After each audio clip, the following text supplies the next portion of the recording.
Hello, everyone, and welcome back to the Music for a Book podcast. We are your hosts. I'm Britt. And I'm Hannah. And every 2 weeks, we read and review a book, assign a song to that book, draw the parallels between the two, and have some fun along the way. So welcome back to Season 2, Episode 3 of the Music for a Book podcast. Can't wait. This is a good one, too. This is a good one. I know we've said that about the first two books as well, but I mean, I just have to say our last Reese's Book Club pick was not it. no, So I was glad that we did redeem Reese. I agree. We can say in Reese we trust now. Reese, we trust. For 2024. All right. So this week we read First Lie Wins by Ashley Elston. So it was January Book of the Month pick for Reese's Book Club. So hopefully by now you've seen the hype, you've read it, or you're reading it along with us. Either way, we're happy to have you here. Yeah, welcome. If you're new here, welcome. We are going to do just a general overview of how this episode will work. If you are returning, thank you so much for listening and welcome back. So how this episode is going to work and how all of our episodes work is we are going to go over trigger warnings and a brief synopsis for the book, and then we will reveal our song choices. After our song choices, we will move into what we like to call spoiler territory, meaning after that point, we will be discussing anything and everything that happens cover to cover inside this book, and a lot happens cover to cover inside of this book. So that would be your time to back out now if you have not read it yet, if you want to come back later. Otherwise, strap on in and get ready for First Lie Wins. Dear reader,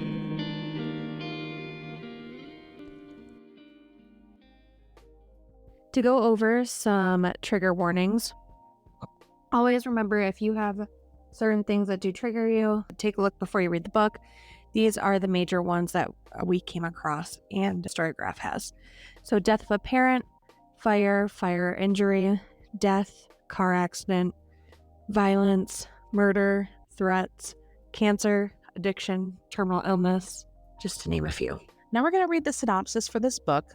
I did shorten it a little bit. This is kind of a combination between Storygraph and the inner flap of the hardcover copy. Evie Porter has everything a nice Southern girl could want. A perfect doting boyfriend, a house with a white picket fence, and a garden, and a fancy group of friends. The only catch, Evie Porter isn't real. The identity comes first. Evie Porter. Once she's given a name and location by her mysterious boss, Mr. Smith, she learns everything there is to know about the town and the people in it. Then the mark, Ryan Sumner.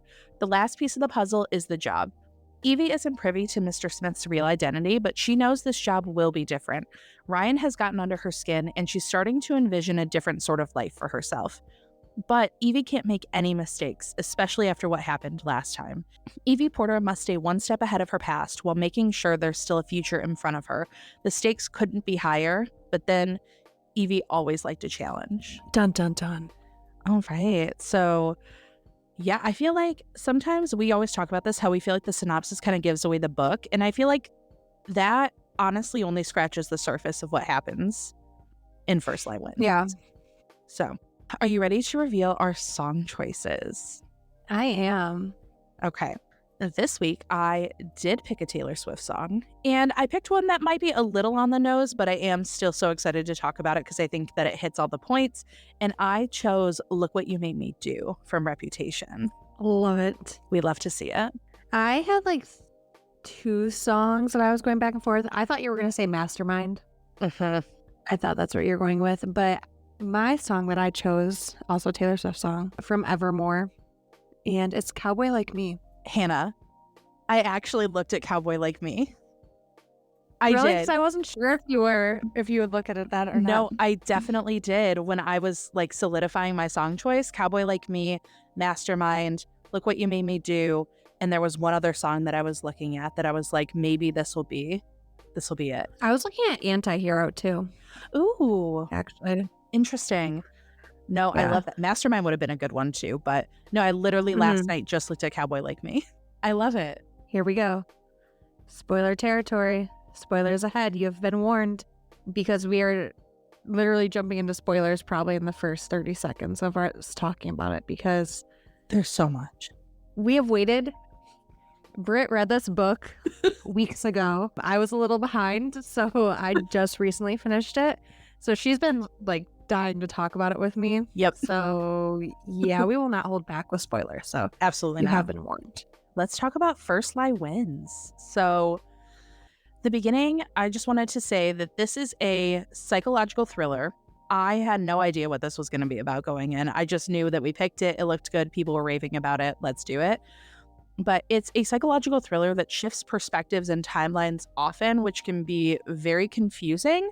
But in my opinion, it's laid out in a way that ties together like brilliantly at the end. Yeah, no, I agree. Because at first, you know, you kind of jump back and forth. You're like, okay, who is she now? What is going on? Yeah, we're going to talk about a lot of people. And a lot of these people are real people. A lot of these people are aliases for our main character. We meet our main character, Evie Porter, right out of the beginning, short for Evelyn. So she is a woman who holds many secrets, we realize. So at the beginning, we meet with her kind of begrudgingly meeting the friends of her current boyfriend, Ryan. So Ryan Sumner is her boyfriend. She's going to dinner and, you know, kind of that first dinner of meeting the friends and everyone's grilling you and all of these things. But for some reason, it's like bothering her more than a normal person would, I think. Right out of the gate, you're kind of like, okay, like, are his friends really that bad? Like, what's going on? And at that same token, we also learn that Ryan has asked her to move in and kind of take the next step in their relationship and, you know, move onto his quiet but nosy neighborhood block because Mr. and Mrs. Rogers are very nosy. Well, Mrs. Rogers is nosy. I know, I love that. Like, I just picture like this little neighborhood, like southern town neighborhood with the sweet little old ladies, but that are always like bringing a dish over, like, hi, you know, like nosying, like, what's behind you? Like Who are you? the bless your heart women on a wraparound porch is like what I imagined. Definitely. Now, the one thing, like straight out of the gate, like I said, we know that Evie has a lot of secrets because there's a couple of hints, but there's one point, like straight on page 10, where she talks about, like, she says, the things I will move to Ryan's house on Saturday, the things I will say I've owned for years rather than days. So Miss Evie is staging a fake apartment to move out of so she can move into Ryan's house. And not just like staging it with like stuff, like she stages it with like trash and like half-used condiments. So like it does look like she lived there, like not just like, oh, here's a few boxes and furniture. Like, no. I'm going to make it look like I was living here. And she took like takeout containers out of the garbage and put them in her own trash. It was a whole thing. The other thing too is I thought I was like, interesting. Again, right out of the gate, unreliable narrator. You know that Hannah and I do love our unreliable narrators. Except Opal. The interesting thing is she searched for like perfume bottles because there was a post that Ryan was tagged in. He had gotten his mom one for her birthday the year prior, and she had gotten these like Art Deco ones, and she quote unquote collected them like a week before she moved into Ryan's, and then pretended like she had collected them to like have this tie-in to Ryan's mom. And yeah, like Hannah said, it's not just like moving a piece of furniture. She like sculpted an identity inside of this apartment, and also an identity that matched Ryan's life, which I thought was very interesting straight out of the gate. Yeah. No, it just like immediately hooked me too, because I'm like, what else is she hiding? Right? Yeah, like what's going on? Because it made me think of even like the drowning woman, right? Like, was she like homeless and she just? But I'm like, no, this girl's smart. Like she's calculated. And there's something too like about Ryan and her that's just like a little bit off. Like there's a line too where, you know, he's like, oh, I'm just trying to learn everything there is to know about you. And she says, the words are ones that any girl would love to hear, but they feel weighted, heavy. And I wonder if he is choosing his words as carefully as I choose mine. And I feel like the way that this book sets things up, it's unlike any thriller that I feel like I've read recently. It is way more of like a psychological it's not so much of like a scare thriller, but more of a like, what is going on? What are these secrets? Who are these people?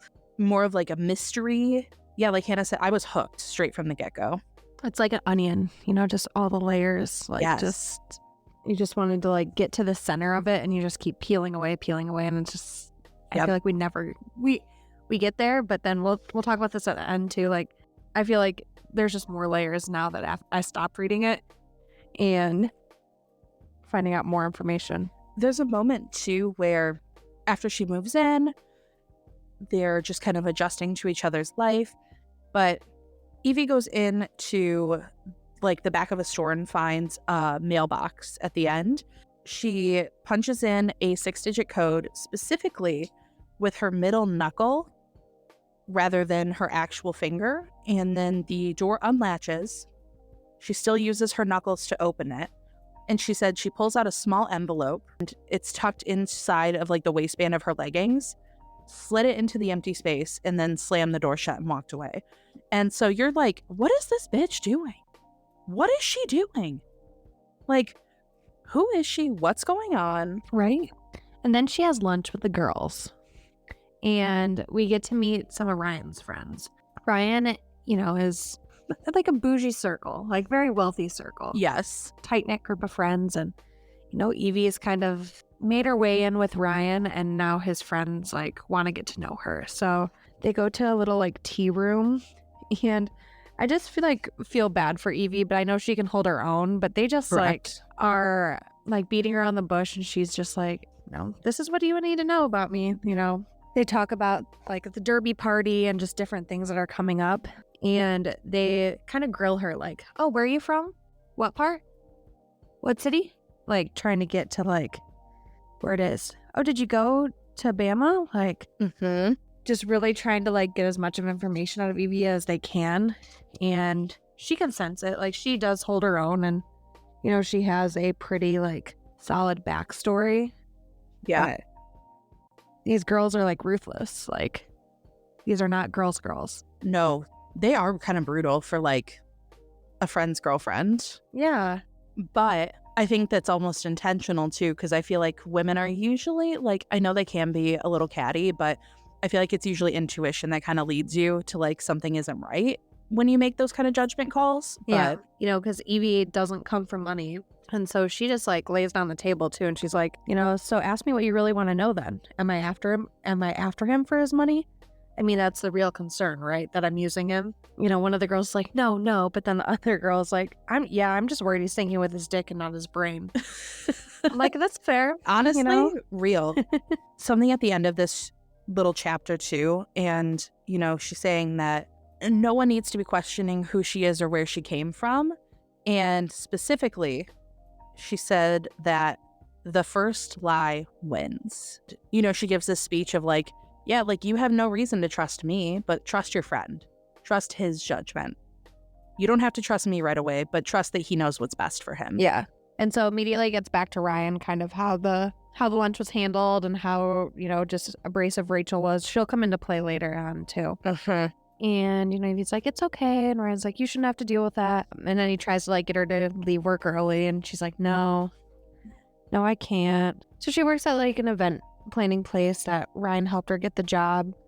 Ryan did offer for Evie to work with him, but she turned it down.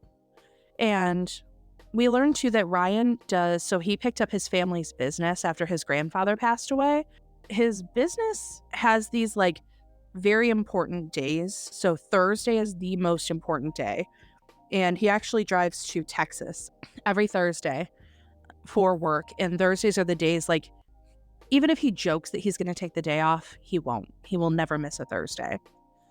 And we find out later it's perhaps for some shady business practices.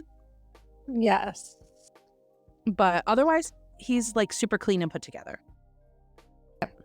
And so later too, Rachel and Evie declare a truce and just like agree like, maybe she shouldn't have pushed her so far, but like she ends the chapter with Evie just saying, Rachel is one I need to watch a little closer.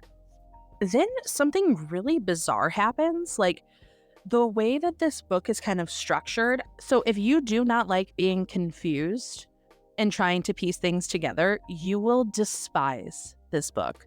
Like, just saying, because things happen and you sit there and you go, what the hell was that about? And then it's explained like 200 pages later. But I feel like there's so many mysteries woven in and out because they're at a derby party because, obviously Kentucky Derby in the South, everyone's wearing their hats, everyone's feeling themselves. At the party, Ryan runs into his old buddy James and James's new girlfriend. And James is someone that has always kind of been down on his luck, has struggled with money, and he and Ryan have grown apart over the years, but he seemed like he's really trying to put himself together for this party. But when they go to introduce his girlfriend, there's this like very weird interaction. James turns around and goes, "Oh, Ryan, Evie, this is Luca Marino." Evie, her thought is, her name runs through me like a shock of electricity. And you're like, who is this person? What's going on? And she's like, "Oh, well, that's like an unusual name. Like, how do you have that name?" And she says, like, she was named after this town in Italy. She just keeps going. So Evie can't stop these questions from pouring out of her mouth. Like, "Are you from here?" And she said, "No, I'm from a small town in North Carolina, just above Greensboro. It's tiny. I'm sure you never heard of it." Without even thinking, Evie blurts out, "Eden." And she's like, "How? Yeah, like, how do you know where Eden is? Like, what is this?" And she's like, "Oh, just like a lucky guess. A girl I knew from college was there." Then we get this like inner monologue where she started to notice all of the similarities between Luca Marino and herself.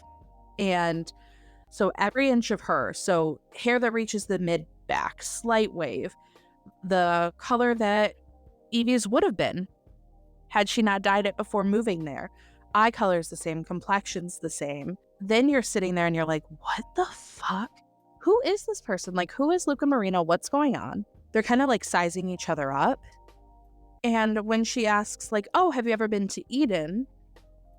She said, "Oh yeah, like friends went to like a festival and, Spring Fest, is that right?" Something like that. And she says, a test that I need her to fail. So you're like, what is happening here? So she's testing this woman named Luca Marino on information that she apparently knows or doesn't know. Then all of a sudden she comes back and says, "Oh, y'all came to the Fall River Fest. It's always in September around my birthday." And then she starts to panic hard. Big panic. She goes to find the restroom and she like nearly falls into a woman as she tries to get into the bathroom. Like the lady asks her like, "Are you okay?" And Evie can't even speak. And she just says it like takes everything in her to like hold it together. And then as soon as she's in the bathroom stall and the door is locked, she just lets out a silent scream. And then this part got me right here. I was like, okay, it's going to be good. Yep. So her like inner monologue, right, is like, this is not good. This is not good. This is not good. She is not from Eden, North Carolina. I am. Her mother didn't die from breast cancer. Mine did. Her name is not Luca Marino. Mine is. I was like, what? Right?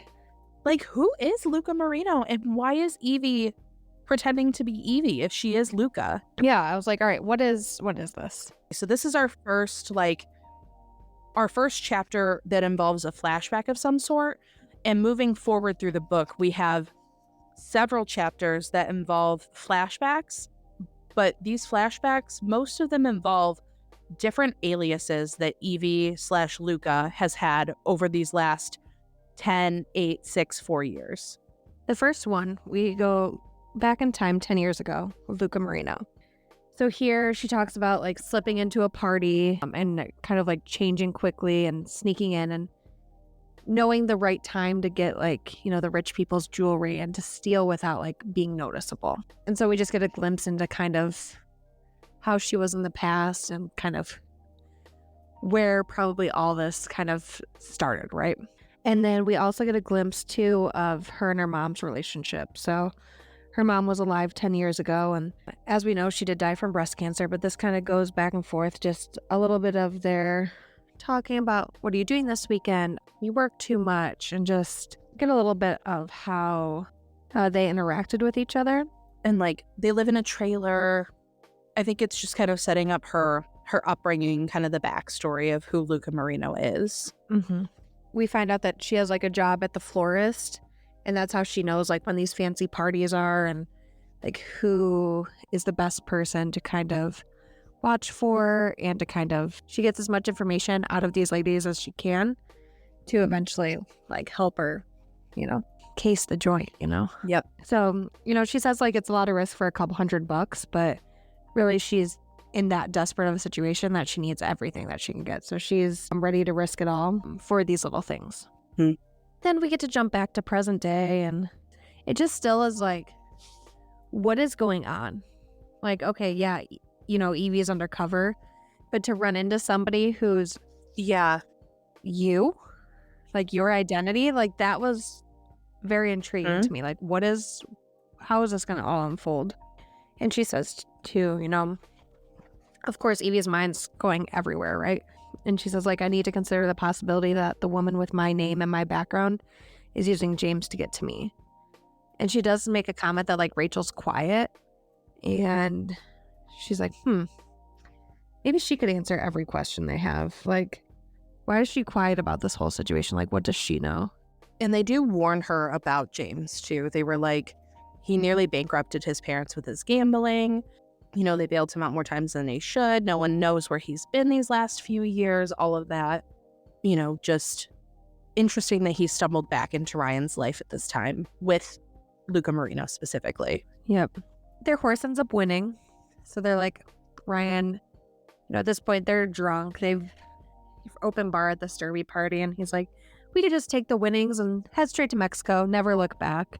And, Evie's ready to go. Her whole, like, world, I feel like, just got turned upside down. Absolutely. And she's like, definitely loves, that Ryan's all, like, lovey-dovey, but at the same time, she's like, gotta figure this out. Like, yeah, this isn't real. Like, what am I doing? Like, what's going on?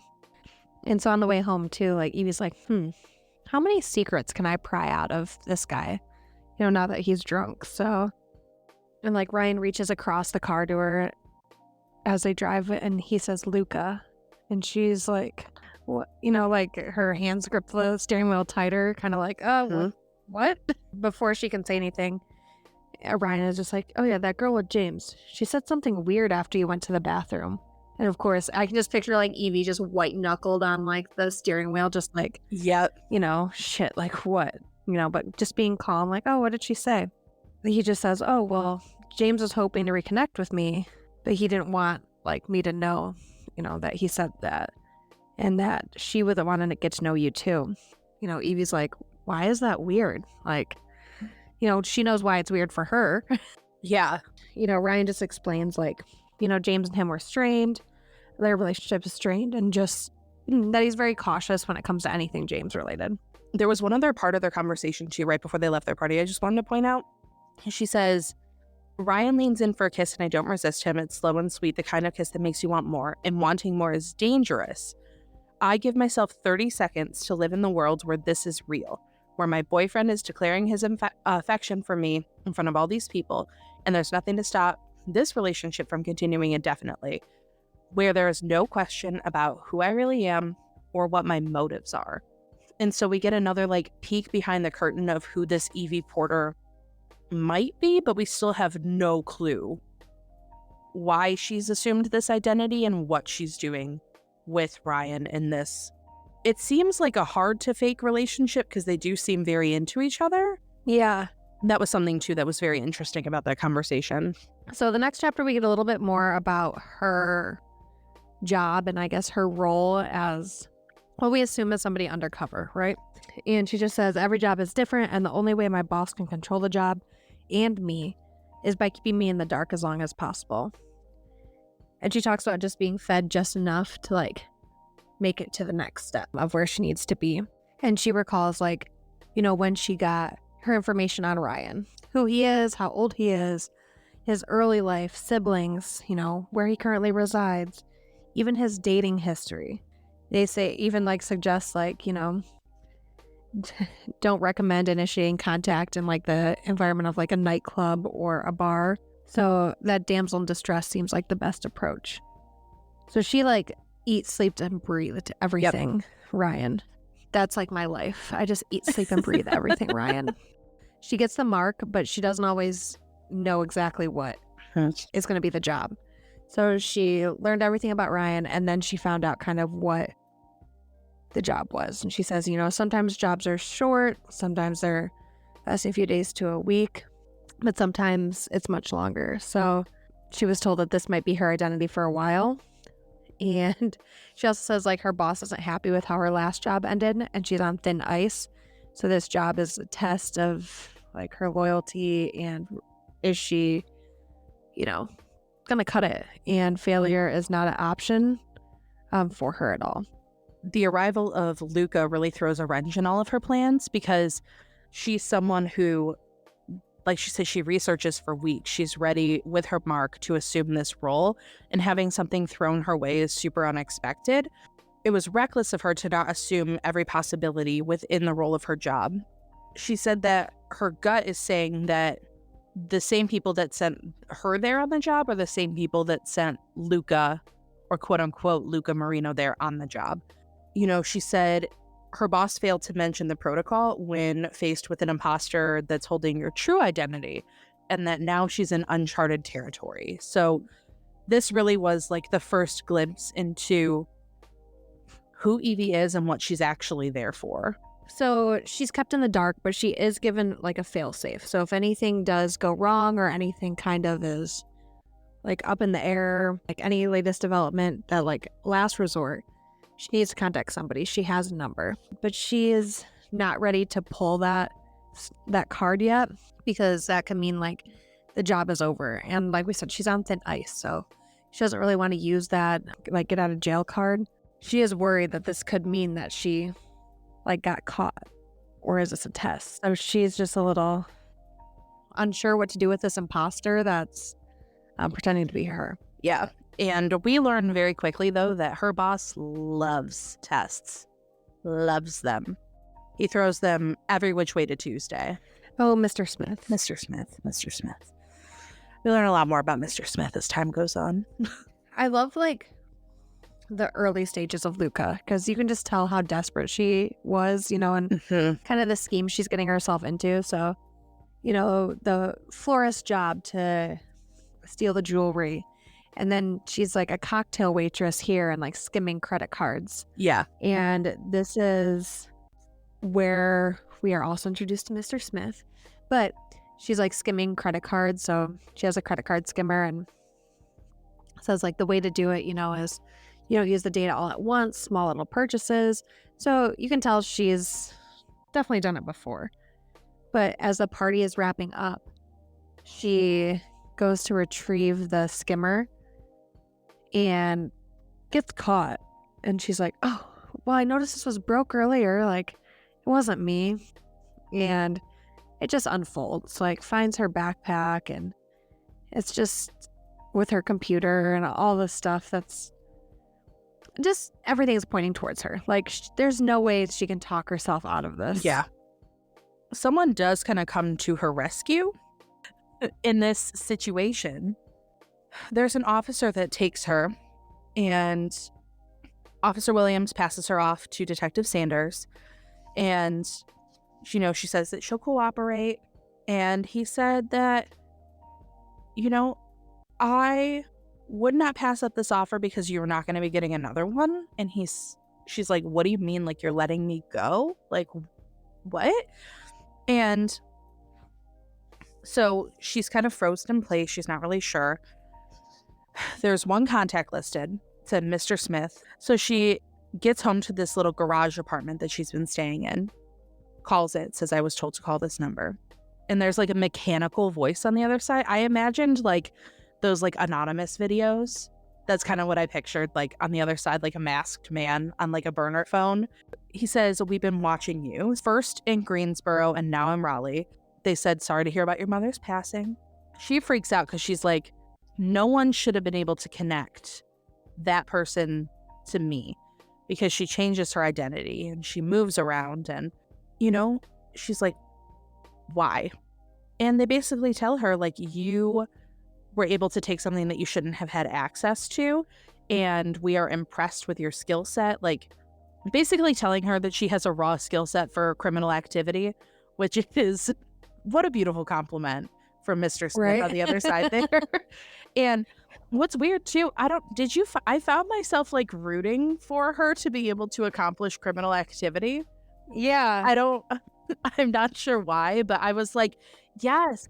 I think because like when it's for like family, right? Like I feel like she did it out of like trying to support her and her mom. Yeah. That you're like, okay, yep, she's on her vigilante shit. She's got this. Exactly. That was another song too. Like, yeah, like, Robin Hood, right? Like stealing from the rich to pay the poor. Yep. I think that's basically what she was doing. Yep. Oh, he said, basically that he called in a favor and saved her, and that if she had made it down to the station, he might not have been able to. But, he has her laptop. He has a job for her. And if she hears him out, he'll return the property. And she's like, even if I pass on the job? And he basically is like, you won't pass.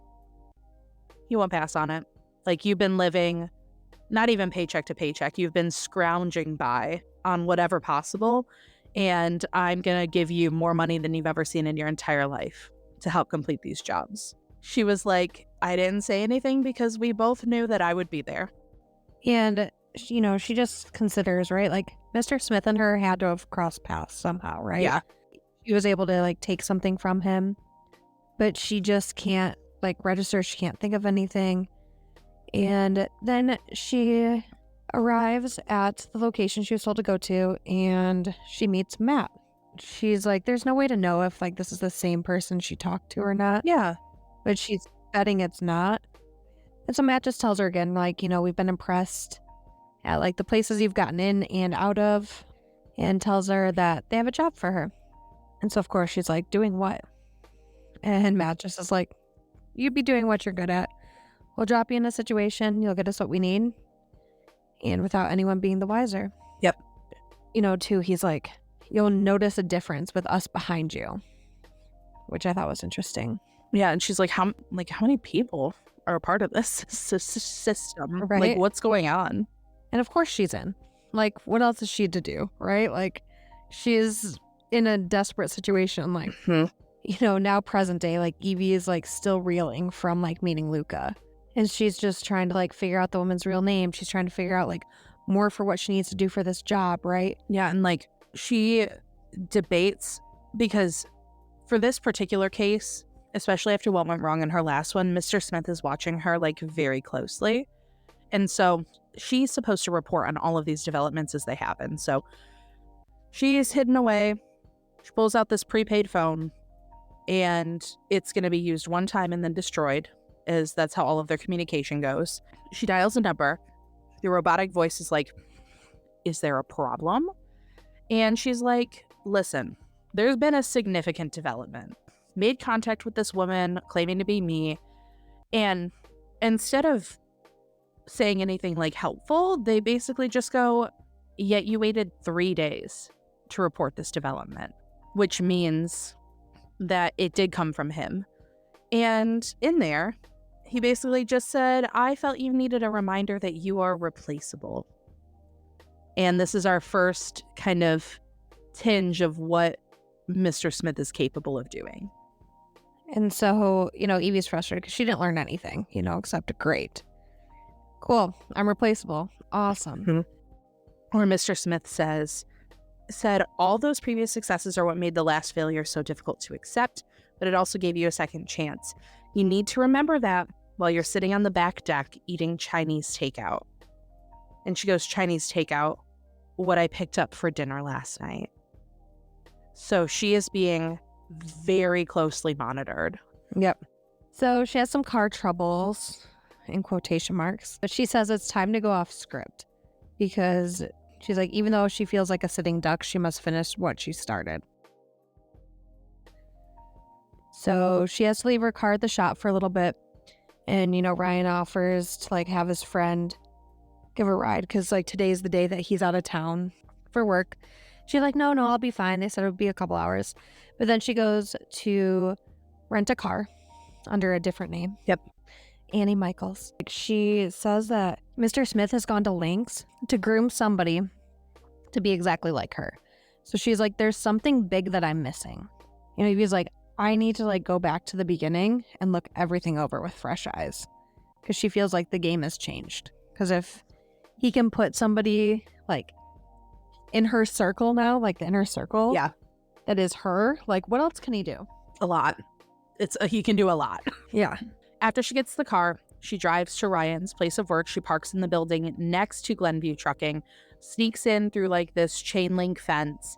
From the reports that she's gotten, the only like illegal activities actually happen on Thursdays, again, making them the most important for Ryan. So that's when he's there to inspect everything personally.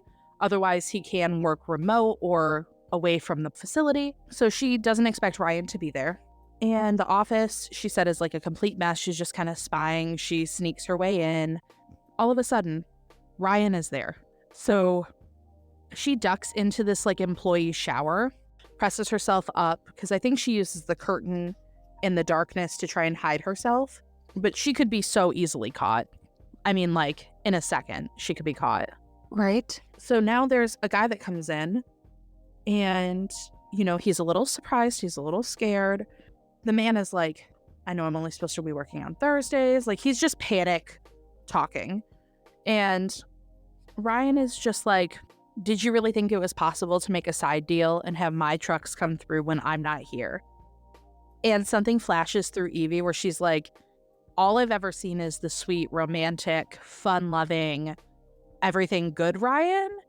And now this man is terrified of him and what's to come. Freddie, this guy's just like, it was fucking stupid. It was so stupid. It was so dumb. Oh my God, please don't hurt me. What's happening? He does threaten to cut off his fingers with wire cutters that were on the desk. Like, I was like, oh shit, so this is like a mob boss situation. Like, this shit is crazy. And Freddie is like, you know, the panic, like, don't, please don't hurt me, help me, what's going on? And Evie's just like curled up, praying to God that no one finds her while she's hiding away from this. Like, I just couldn't imagine, like, yes, you know, he's running like a shady like deal, but then to hear him like talk about like mob boss, cut off your fingers. Yep. I'd just be like, all right.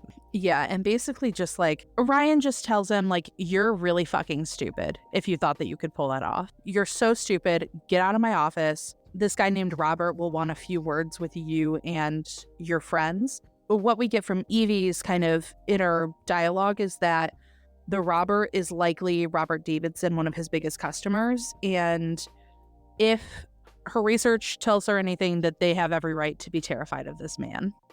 So the business practices that were quote unquote shady are looking a little bit more than shady. We're looking like under a willow on a fully clouded day kind of shade. Like, this is not good. Ryan works at the desk a little bit longer. Evie's sitting there and she knows lies. She knows deception. And she's like, well, I know that he had to have gotten his hands dirty, but I just didn't like realize. And I wouldn't have believed that he was capable of these things without hearing it myself. Finally, she's able to kind of sneak out. But before she does, she notices that Ryan texts, she notices that Ryan is sending a message. A few seconds later, her phone buzzes. And Ryan just says, today sucked, can't wait to see you. Ryan's gonna come home and lie about the day. She's also gonna lie about the day. She says at the end of this chapter, even though I expect his lies, does he expect mine? Dun, dun, dun. Yeah, it keeps going back to that first lie wins. Yep. First lie wins. Evie decides to invite James and Luca over for dinner. Mm-hmm. And Ryan's like, oh, fine, whatever, you know? He wants to get to know her. Get to spend some time with her. Yeah.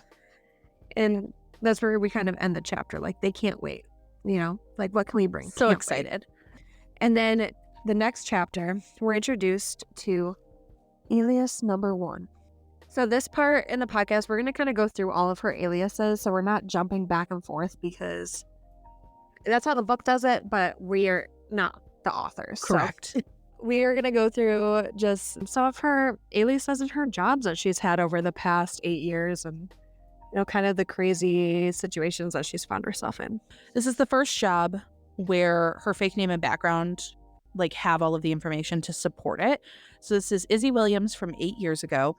She was listed as a member for the cross country team. They taught her how to secure a wig, how to fasten, all of these things. And it makes her wonder, how many people Mr. Smith have working for him. She said the only person she's ever directly dealt with is Matt.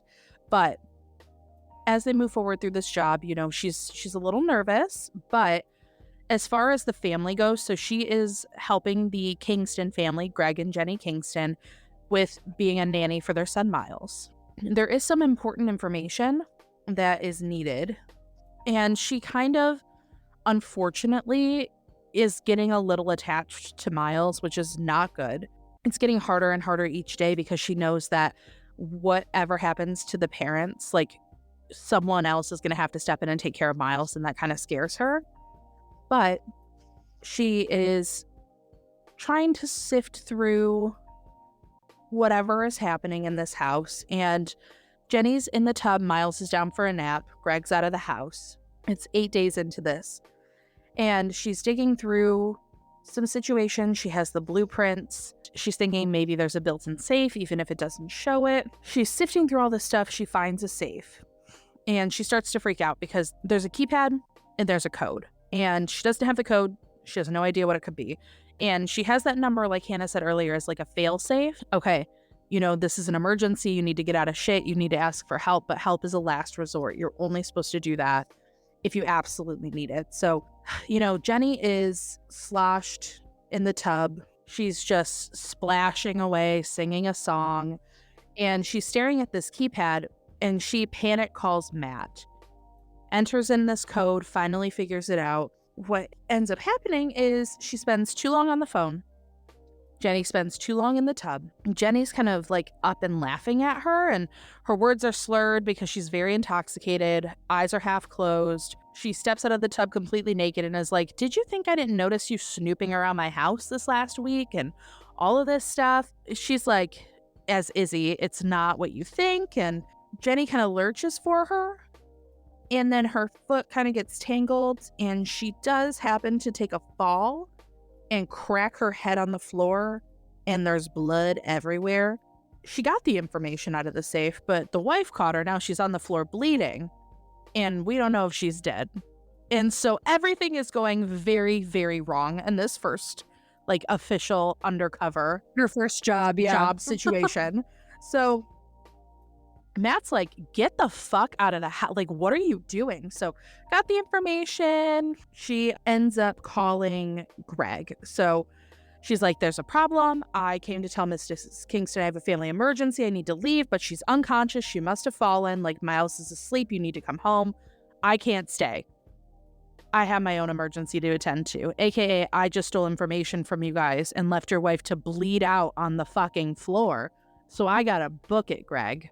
Have a good life." She ends up getting out of there. Barely. She exited the neighborhood. She's freaking out. Matt's waiting for her, and he is like, "Tell me everything that happens." It's just you were reckless. You got the job done, but you were fucking reckless. Mr. Smith was not happy because, he's like, "You got as far on your own as you did because you have gifts." Again, gifts for criminal activity. Number one activity in First Lie wins. We love to see it.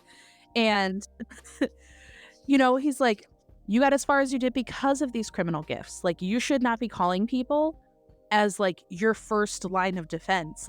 You should have taken a step back and spent another day or two trying to figure out what the damn code was instead of panic on doing it movie style, action film, there's a bomb about to detonate behind you, while Jenny was sloshing around in the tub singing to herself. Basically, she was just really fucking reckless. But yeah, at the end. But can you blame her? No. I mean, it's her first job, and when she does it on her own, she's just desperate, and there's nobody on the line except her. Exactly. She can take risks that are calculated for herself. And in this line, she can't take those risks without something else Mhm. happening. So she does get Well, away. she's learning. She's learning, and, you know, basically Mr. Smith is just like, no more fucking mistakes. So, and so the next alias we learn about is Mia Bianchi from 6 years ago. Yes. So this one was interesting to me because this alias, she is assigned to be the assistant to Andrew Marshall. So he is a politician who, appears to have like a squeaky clean record, right?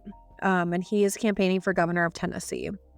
She's, becomes his right-hand man. He looks to her for everything, like, how do I answer this question?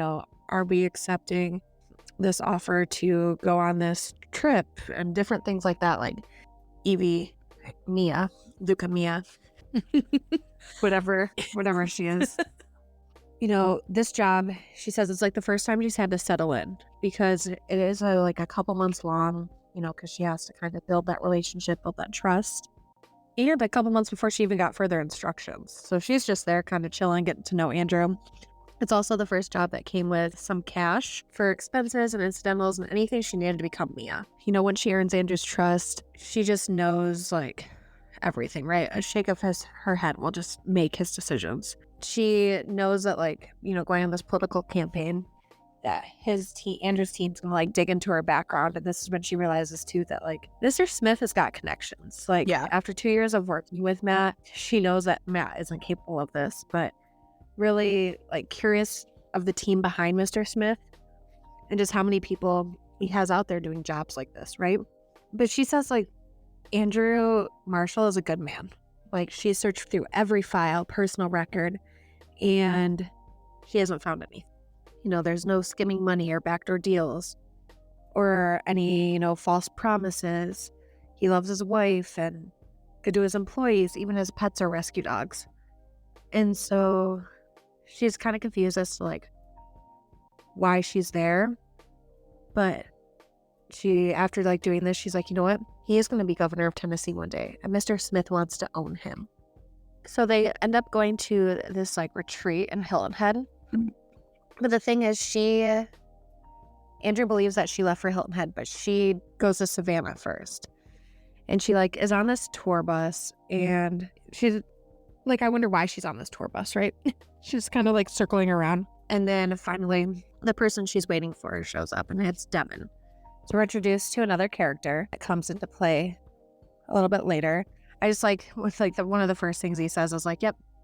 You can tell a lot about a person by the way they act when they are left waiting too long.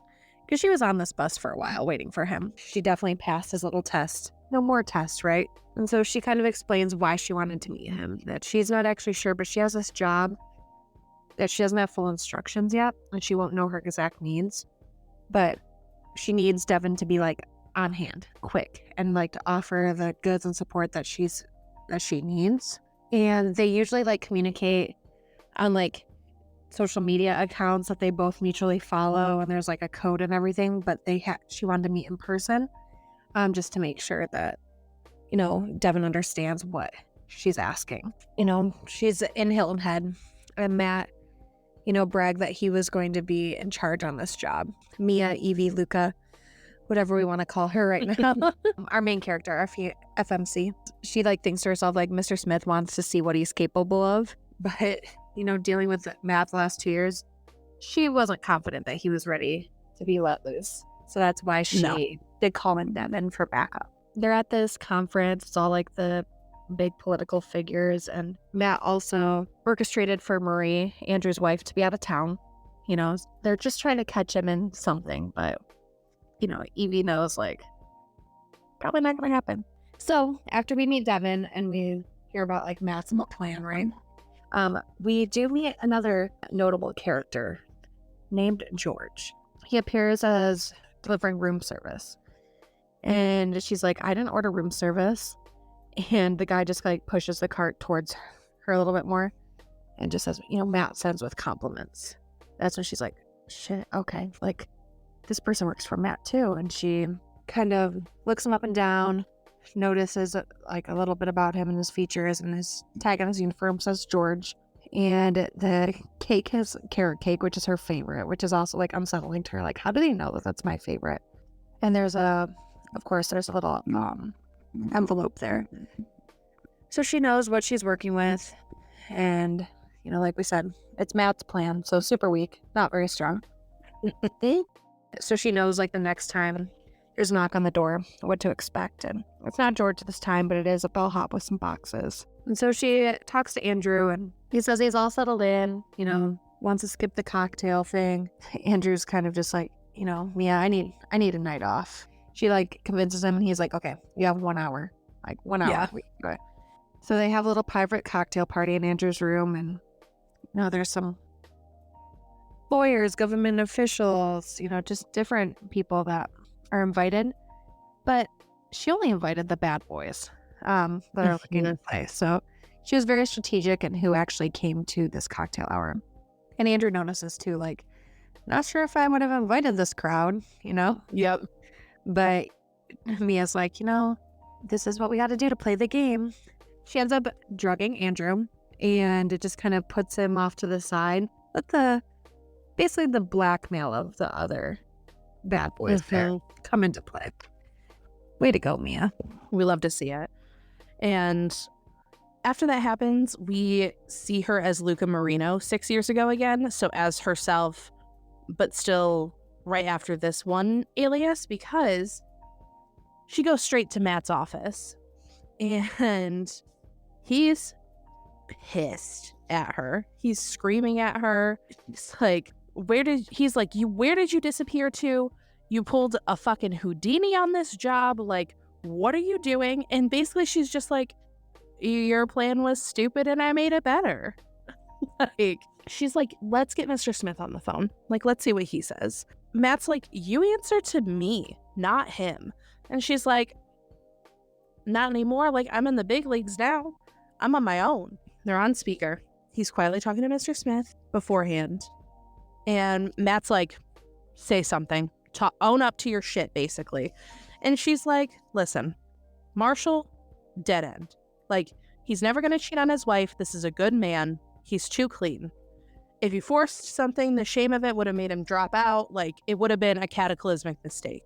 So, if you would have done your job, Matthew, basically, sir, you would have known this. So, she's like, I brought you something better. Senator Nelson.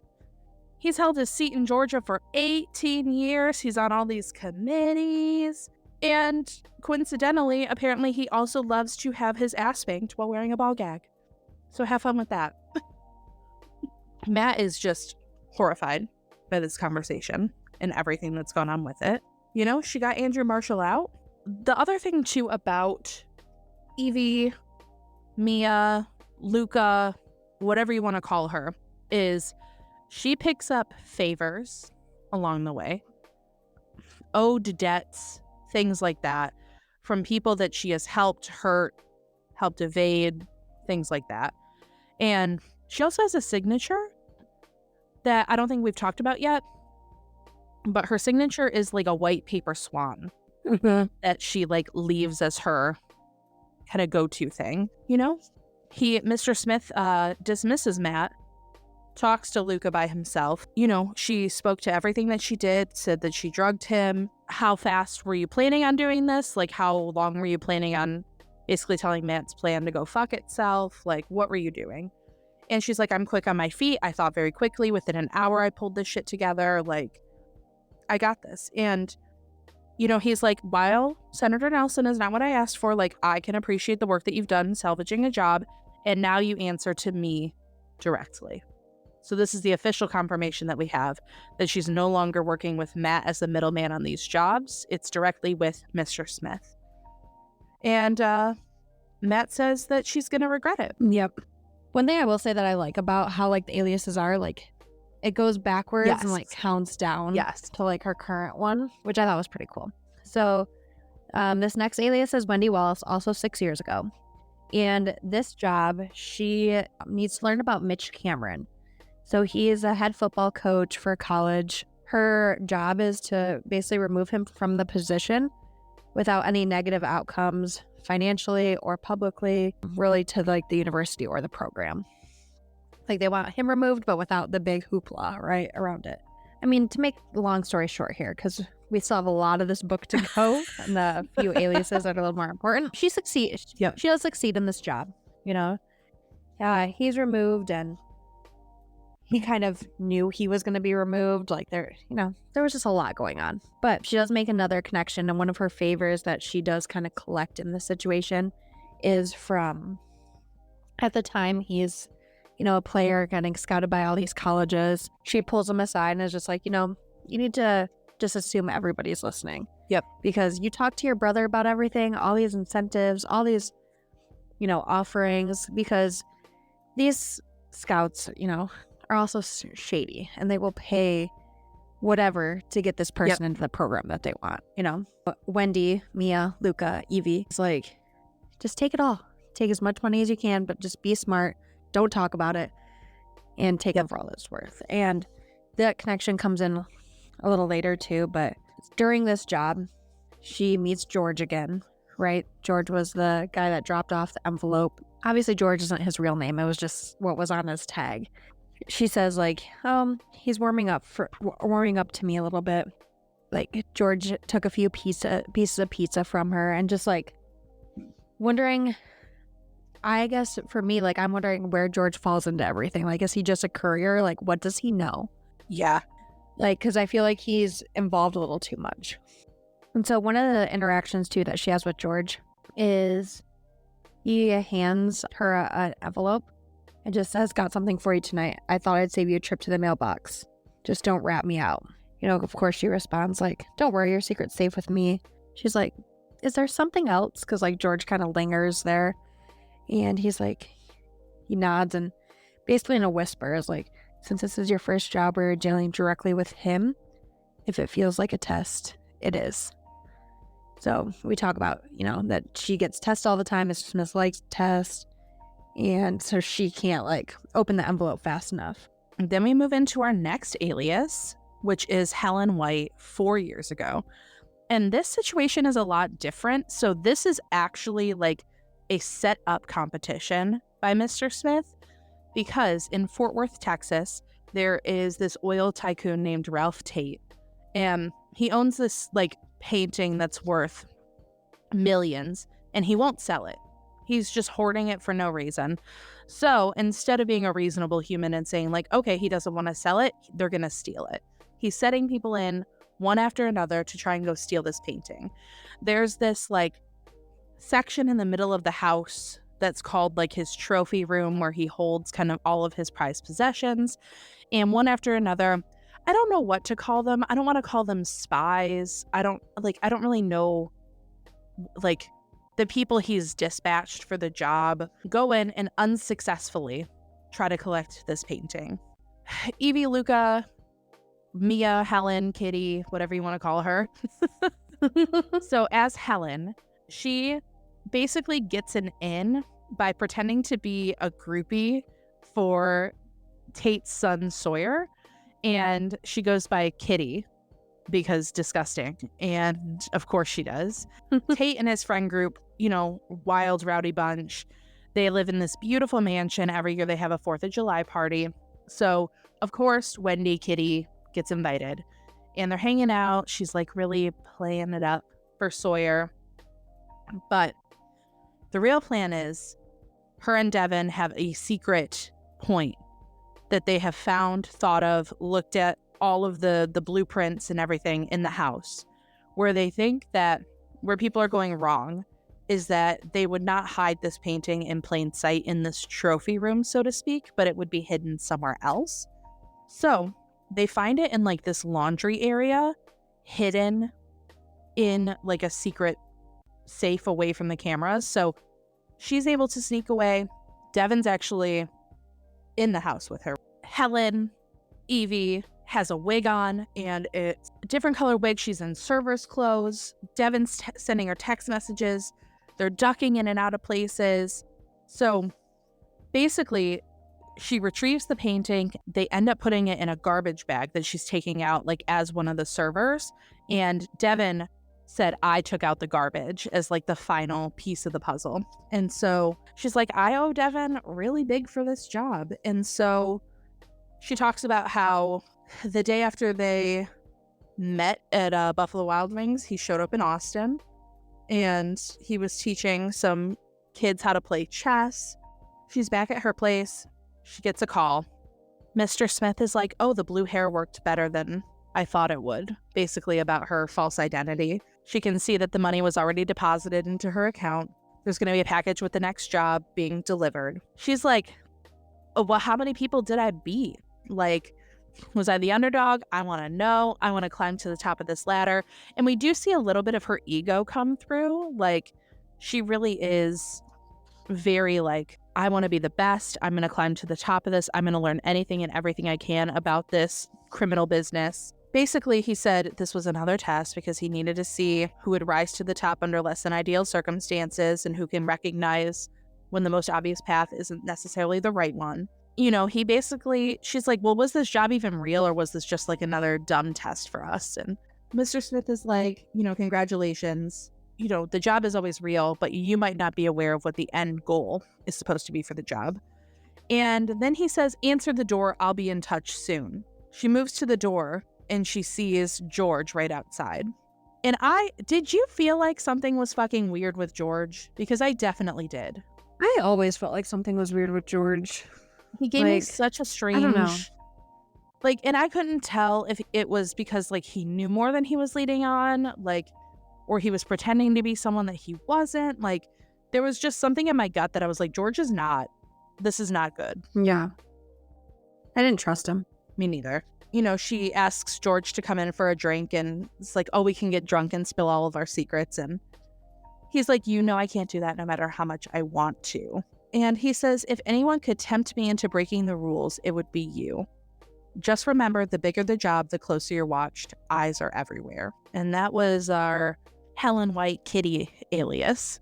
So before we jump into this like second to last alias, I think we should jump back to the present time. I agree, because this last one there's a lot. So jumping back to present time, refresh your memory. Luca and James were invited over to Evie and Ryan's for dinner. So they have a little dinner, but obviously like Evie's watching everything Luca does and kind of like sets her up to, you know, kind of snoop around at one point, which she ends up doing, right? Because of course she knows, she understands. So, you know, they drink, they have some fun. And at the end of the night too, like Ryan and James just kind of left at a weird vibe as well. Evie planted some evidence, you know, while she was snooping. And, you know, like we said, she snooped and she found it. And so they leave and, you know, Ryan and her watch as they back out of the driveway. Luca gets behind the wheel since James could like barely make it to the car, like drink too much. Evie asked Ryan, like, did something happen with James? And Ryan just kind of tenses and is like, the same old shit. And then they drive off. And she wakes up the next morning kind of like, okay, so many more questions now, right? There was a ton of questions at dinner. She didn't sleep well. And she's just contemplating like what Mr. Smith's next move is. She goes downstairs, coffee maker, and just puts on like a old black and white movie. And Ryan walks in and tells her to put on like channel 3. And she's like, notices his panicked expression and hangs up his call and just says, I'll call you back. And the local news fills the screen. It's about an accident that happened shortly after 11 last night, that a car was going at a high speed and swerved off the road, broke through the guardrail at the foot of the bridge and crashed into the lake. They don't know if the driver was impaired and wouldn't have that answer till the toxicology results came back.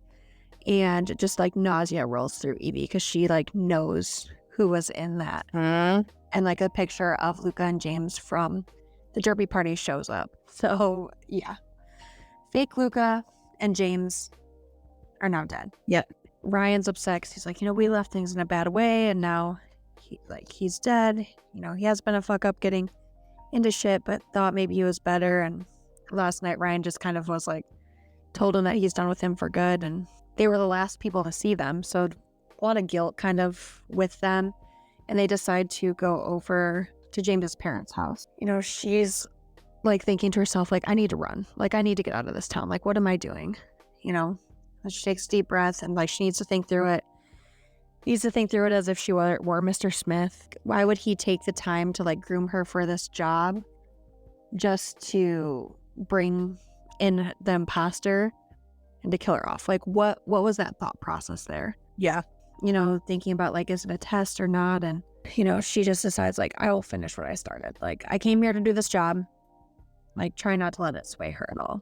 And the cops are at James's parents' house and they, the cops find out, oh, you guys were the last person to see them? Like, were they drinking?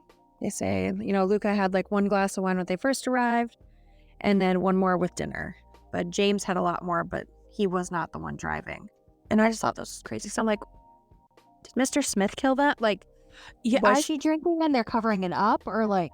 Yeah, or No. like, I thought maybe like she either learned something or something happened and like she did it on purpose, or like something like she knew it wasn't going to end well for her, so she just like took them both. I don't know. At that point though, I was like, I'm confused. Like, what happened? She goes through Luca's stuff and she found the same type of manila envelope that her instructions came in. This one, her heart is pounding when she sees it because she finds the single sheet of paper inside as a subject, Evie Porter. Since initial contact has been made, prepare to engage subject again. If opportunity to enter subject's residence presents itself, use it to search her belongings. Report anything that she deemed important enough to hide, regardless of what it is. Proceed with extreme caution when dealing with her things and leave no trace behind. And she realizes, like, Mr. Smith must be desperate if he sent her to look through, like, her stuff, right? Yeah. She's like, he knows I wouldn't keep anything of value at Ryan's, which I thought was interesting. Then she just is like, I need to get out of here and go talk to the one person that can help her decide what to do next. She packs up, leaves, gets home, and knows immediately she needs to talk to Devin. So they use their Instagram, comment section. He knows exactly what's going on, when everything is going on. She talks a little bit more about their friendship, how it developed over time. Now, Devin only assists Evie. He is not associated with Mr. Smith, even though he helps her on all of the Mr. Smith jobs. So it's presumed that Mr. Smith obviously knows who Devin is at this point because he knows everything, but Devin does not answer to Mr. Smith and he is not an employee of his. That's important to keep in mind. He started out at MIT, he knew he wouldn't last, so he dropped out and they started working together. They're kind of talking and they're sitting in a coffee shop. They're just trying to add the pieces up because they're like, this doesn't make sense. Like, why does this not make sense? Devin asks, and do we think Ryan is involved in this more than just an unsuspecting mark? They had a conversation before, but now as things are starting to fall into place, like anything's kind of possible. And basically they just agree like, okay, we're just going to stay the course. We're going to figure it out because she has to deliver information about the business and like to Mr. Smith and trying to figure out things that are going on in a moment that she had, because let's remember, like, they are in a relationship. And even though she's faking it, she does, like, it feels so real. Like, it feels real. Yeah. She altered some of the key data about his business to Mr. Smith, just enough that, like, it would give him a fighting chance to keep the business, but not enough that Mr. Smith should recognize what was going on. The next day, they're getting ready. Ryan's like, I'm going to go head over to the Bernard's house, like, get everything ready for the funeral, figure things out. She gets a text message from Devin that says 911 from an unknown number. And she's like, shit, that's his sign to, like, pack up and get the fuck out of there, like, right now. Ryan steps out of his car. She's checking her rearview mirror. She's like, I got to get out of here. She realizes that there's no getting past what's going on because now there are 3 police cars that have blocked them in. She realizes that if Ryan hadn't stopped her for, like, this conversation prior to that, she would have been able to get away because the officer, comes up, pulls her out, tells her that she needs to come down to the station for a few questions.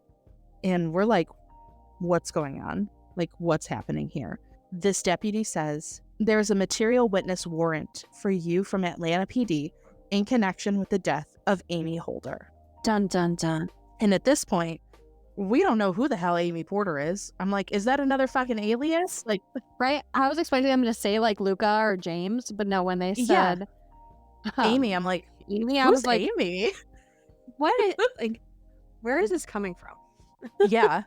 So she is like very well trained in keeping herself put together. She's sitting absolutely still in the police station. She's not giving them any emotion. She's stone cold. She requested a lawyer and she asked for Rachel Murray. And she's confident that Ryan already called her, but she called her herself. And so Rachel comes in and they start going through. And basically she's like, listen, you're good for the bill. You're going to tell me everything. I'm going to help you get out of this. Rachel's trying to put together a couple of pieces. And the reason that she's really confused and the reason that Evie is confused is that the information that they have on her when Amy Holder died, Evie Porter didn't exist at this time. Evie Porter was not a person that was involved at this time. She was never in Atlanta. And the name she was using when she was there is Regina Hale. She is like, are you Regina Hale? Like, what is going on? And there's kind of this back and forth where Rachel's like, are you just being vague on purpose? Like, what is happening? We learn that Evie, she's really good at this, like really good. And she's giving just enough truth to the statement to where she's not technically lying. She's just not giving the full statement. Rachel's asking for her real identity and she's like, I'm not going to do it. And we find out though that everything has been changed into Evelyn Porter's name from the time she was Regina Hale. So Mr. Smith's net, and I don't think we've talked about this yet much. So. Like we know that he can do a lot, but the team that Mr. Smith has and the team that works on these, I don't know, I still don't know what to call them, like criminal jobs, activities. They can do anything. They can alter Google images. They can erase people. They can create people. They can pull security footage and literally change the person that's in the video. It's a very high-tech operation and organization. It's crazy. Yeah, it is crazy. She's as calm and composed as she can possibly be. They want her, she's going to end up having to go to Atlanta to talk to Atlanta PD to figure out this whole situation. And Ryan comes in, talks to her for a minute. It's just a whole disaster. But basically, Rachel is like, are you going to tell Ryan who you really are? Like, at the end of the day, you know, I love Ryan, all of this stuff. And Evie, matter of factly, is just like, I hired you to handle the legal aspects of my life, not the personal ones. She's sitting there, she's just trying to clear her mind and figure out what the hell to do next. So I feel like literally Evie's like, her plan's all over the place. It's just like, okay, what am I doing, right? Because this was not part of the plan. Like, you know, first she has Luca imposter throwing her off. Now this whole Amy Regina bullshit, right? So she has to get to Atlanta. Yep. And just things happen along the way. So on the way to Atlanta, she decides to pay a visit to a little town in Mississippi. Goes to see none other than Mitch Cameron. She is hoping Mr. Smith isn't tracking her car and knows like where the exact location is. But she does decide to walk to Mitch Cameron's house. She like knocks on the door and is like, oh, can I just have a minute of your time? My name is Wendy Wallace and I was the one who helped you get out of your coaching job in Florida. Coach is like, I don't know what you're referring to, because I don't know if I said this or not, but Coach Cameron like kind of knew what it was coming, like trying to get out of that job because of like all the bullshit around it and stuff. She kind of figured that out later too. You know, the coach is like, I don't know why you're here. Like, you got me out of my job, you know? He's just like, you know, I was blindsided by it, but maybe you got the wrong idea. And she's just like, no, I'm gonna cut through the bullshit. Like, and she just says like everything, right? Like, you hired my boss to get you out of your contract, blah, blah, blah. You didn't want to leave the program. Like, you're somewhat of an honorable guy. And so you wanted to be somewhat decent. Like, the coach, like Mitch just looks like frozen, right? Like, he doesn't know what to do. And she's like, you know, since asking what I need or what makes you think you're admitting to something, save me the trouble. I need some money. I came into my job, you walked away with a big paycheck. You help me out now since I helped you out then. And he's still not saying anything. And she's like, you worried I'm wearing a wire? Like, don't worry about that. And finally he talks and is like, who are you really? And she's like, no one. He's just very adamant, like, I bet you leave. Like, I need you to leave now. Like, she just, like, explodes, like, makes a big ordeal, right? Just like, you know what? You're an asshole. I did you a huge favor. I need some help. And you know what? Just nope. Fuck you all the way. Like, of course, that fires him up. Like, no, you have 30 seconds to get off my property. I'm calling the cops. And she just yells back at him, screw you, Mitch. The whole premise of this little thing was to tap into his phone to see if he would reach out to Mr. Smith.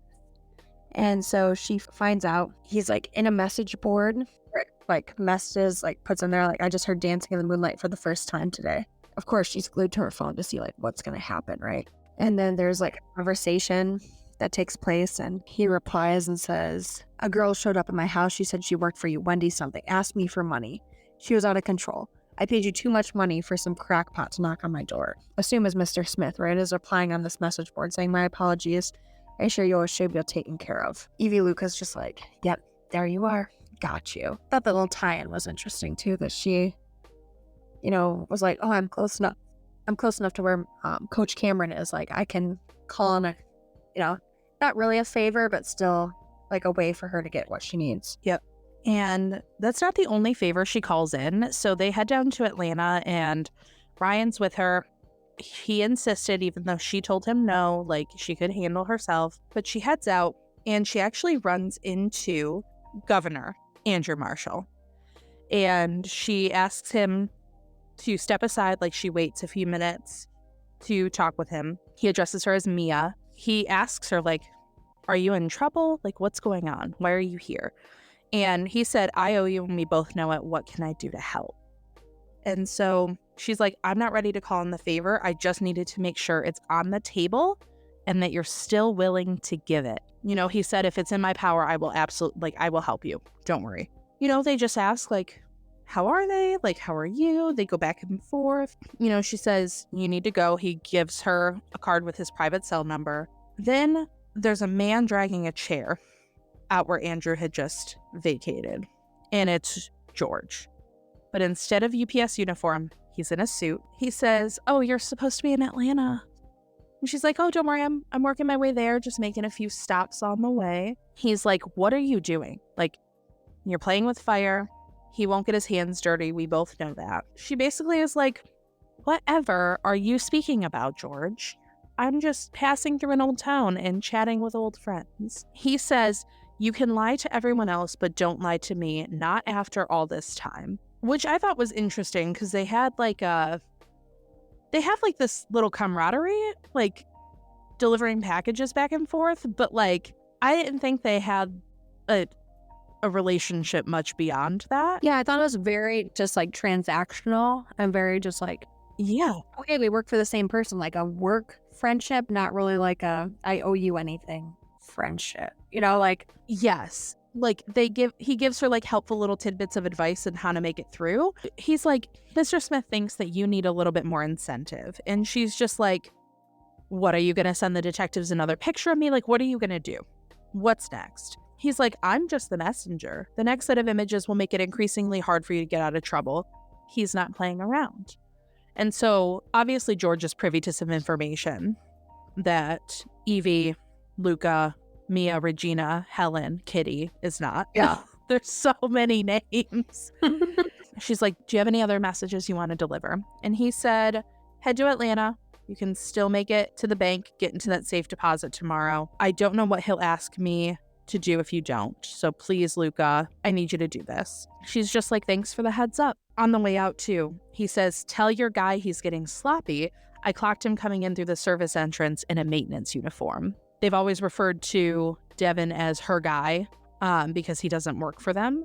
Then we see Devin and Luca. I feel like I want to call her Luca at this point because that's kind of where we are, but she's still going by Evie. They have a conversation that lets us know that she's one step ahead, if not two steps ahead of what George is. They were anticipating him being there. Devin is to be seen only when he wants to be seen, so he intentionally had George see him. You know, there's audio between her and Andrew. There's just everything's kind of building up. And so we don't know yet what's going on either side. And what they're doing right now is they're actually working to identify who Mr. Smith is. it seems like they have a bigger plan at hand that we are not yet privy to, on top of trying to get her out of this legal trouble for the death of Amy, on top of the situation she has going on with Ryan. It just, like, I liked this book. I'm just gonna put my little opinion out there. Like, I like this book. It kept me entertained. But, like, this seems more fantasy than some of my fantasy books I read. Like, some of this stuff, I'm like, how do they get away with this? Like, how? Yeah, it's like, How are all of these, like, how is Mr. Smith able to orchestrate all these behind the scene things? Like, to have all of these, like, aliases and just all this. It's a lot. It's very, so like, I feel like this is probably a book better if you just read it and enjoy it for what it is, than if you have to sit here and dissect it line by line like we kind of have to do. Because this, I am confused. I read the whole thing. I know exactly what happens, and I am confused. Like, I know that this was picked up for a TV show on Hulu. I don't know if it's going to go through. I think this is going to be a great miniseries. It needs 8 hours of screen time to talk about all of the things that happen. Because this was definitely like when I just let the book be the book, because it just flowed and it was entertaining. That's how I'm going to rate it. I'm not going to let whatever is happening today impact it, because for once, I feel like the conversation that we're having is so detailed in comparison to the enjoyment that I just had of this book originally. Right. Oh, but this is where shit started to get real, because I also had a sneaking suspicion about Ryan. Something also felt like it couldn't be that easy that someone who's that involved in shady business dealings could not pick up on someone else doing shady business dealings. Yeah. She's back at the hotel with Ryan. He's just like, Rachel's going to be down for the meeting in Atlanta the next day or on Friday. Ryan's like, there's a pizza place. Evie's going to hop in the shower. She's digging through her toiletries when he leaves the room, and she has a headache. She goes to grab some medication. It's not there. So she debates calling Ryan. She's like, whatever, I'll just go to the little vending machine by the elevator and see if there's like those single dose packets that they have. When she goes out there, there's two voices. They're both male. She relaxes into the space. She can hear a couple of words. One is Atlanta. One is Amy Holder. So she's texting Ryan and says, stay at the restaurant until I tell you to come back. Please don't ask questions. She hears the chime coming in the same direction from the vending machines. She's like, what is happening? And he just says, okay, let me know what you want me to do. And then we hear Ryan say, fuck, something's got her spooked. And then it's another voice saying, did she say what's wrong? And it's fucking George. Ryan and George are at this little hotel motel situation talking to each other when Evie's supposed to be in the room waiting for their pizza. Like, what is going on? What is happening? They have this little back and forth. He's like, I couldn't get this to you in time. It's just like this weird interaction. So she comes back to the room. She runs away fast. Ryan calls her and she's like, I'm fine. I just freaked myself out. Don't worry. So he comes in.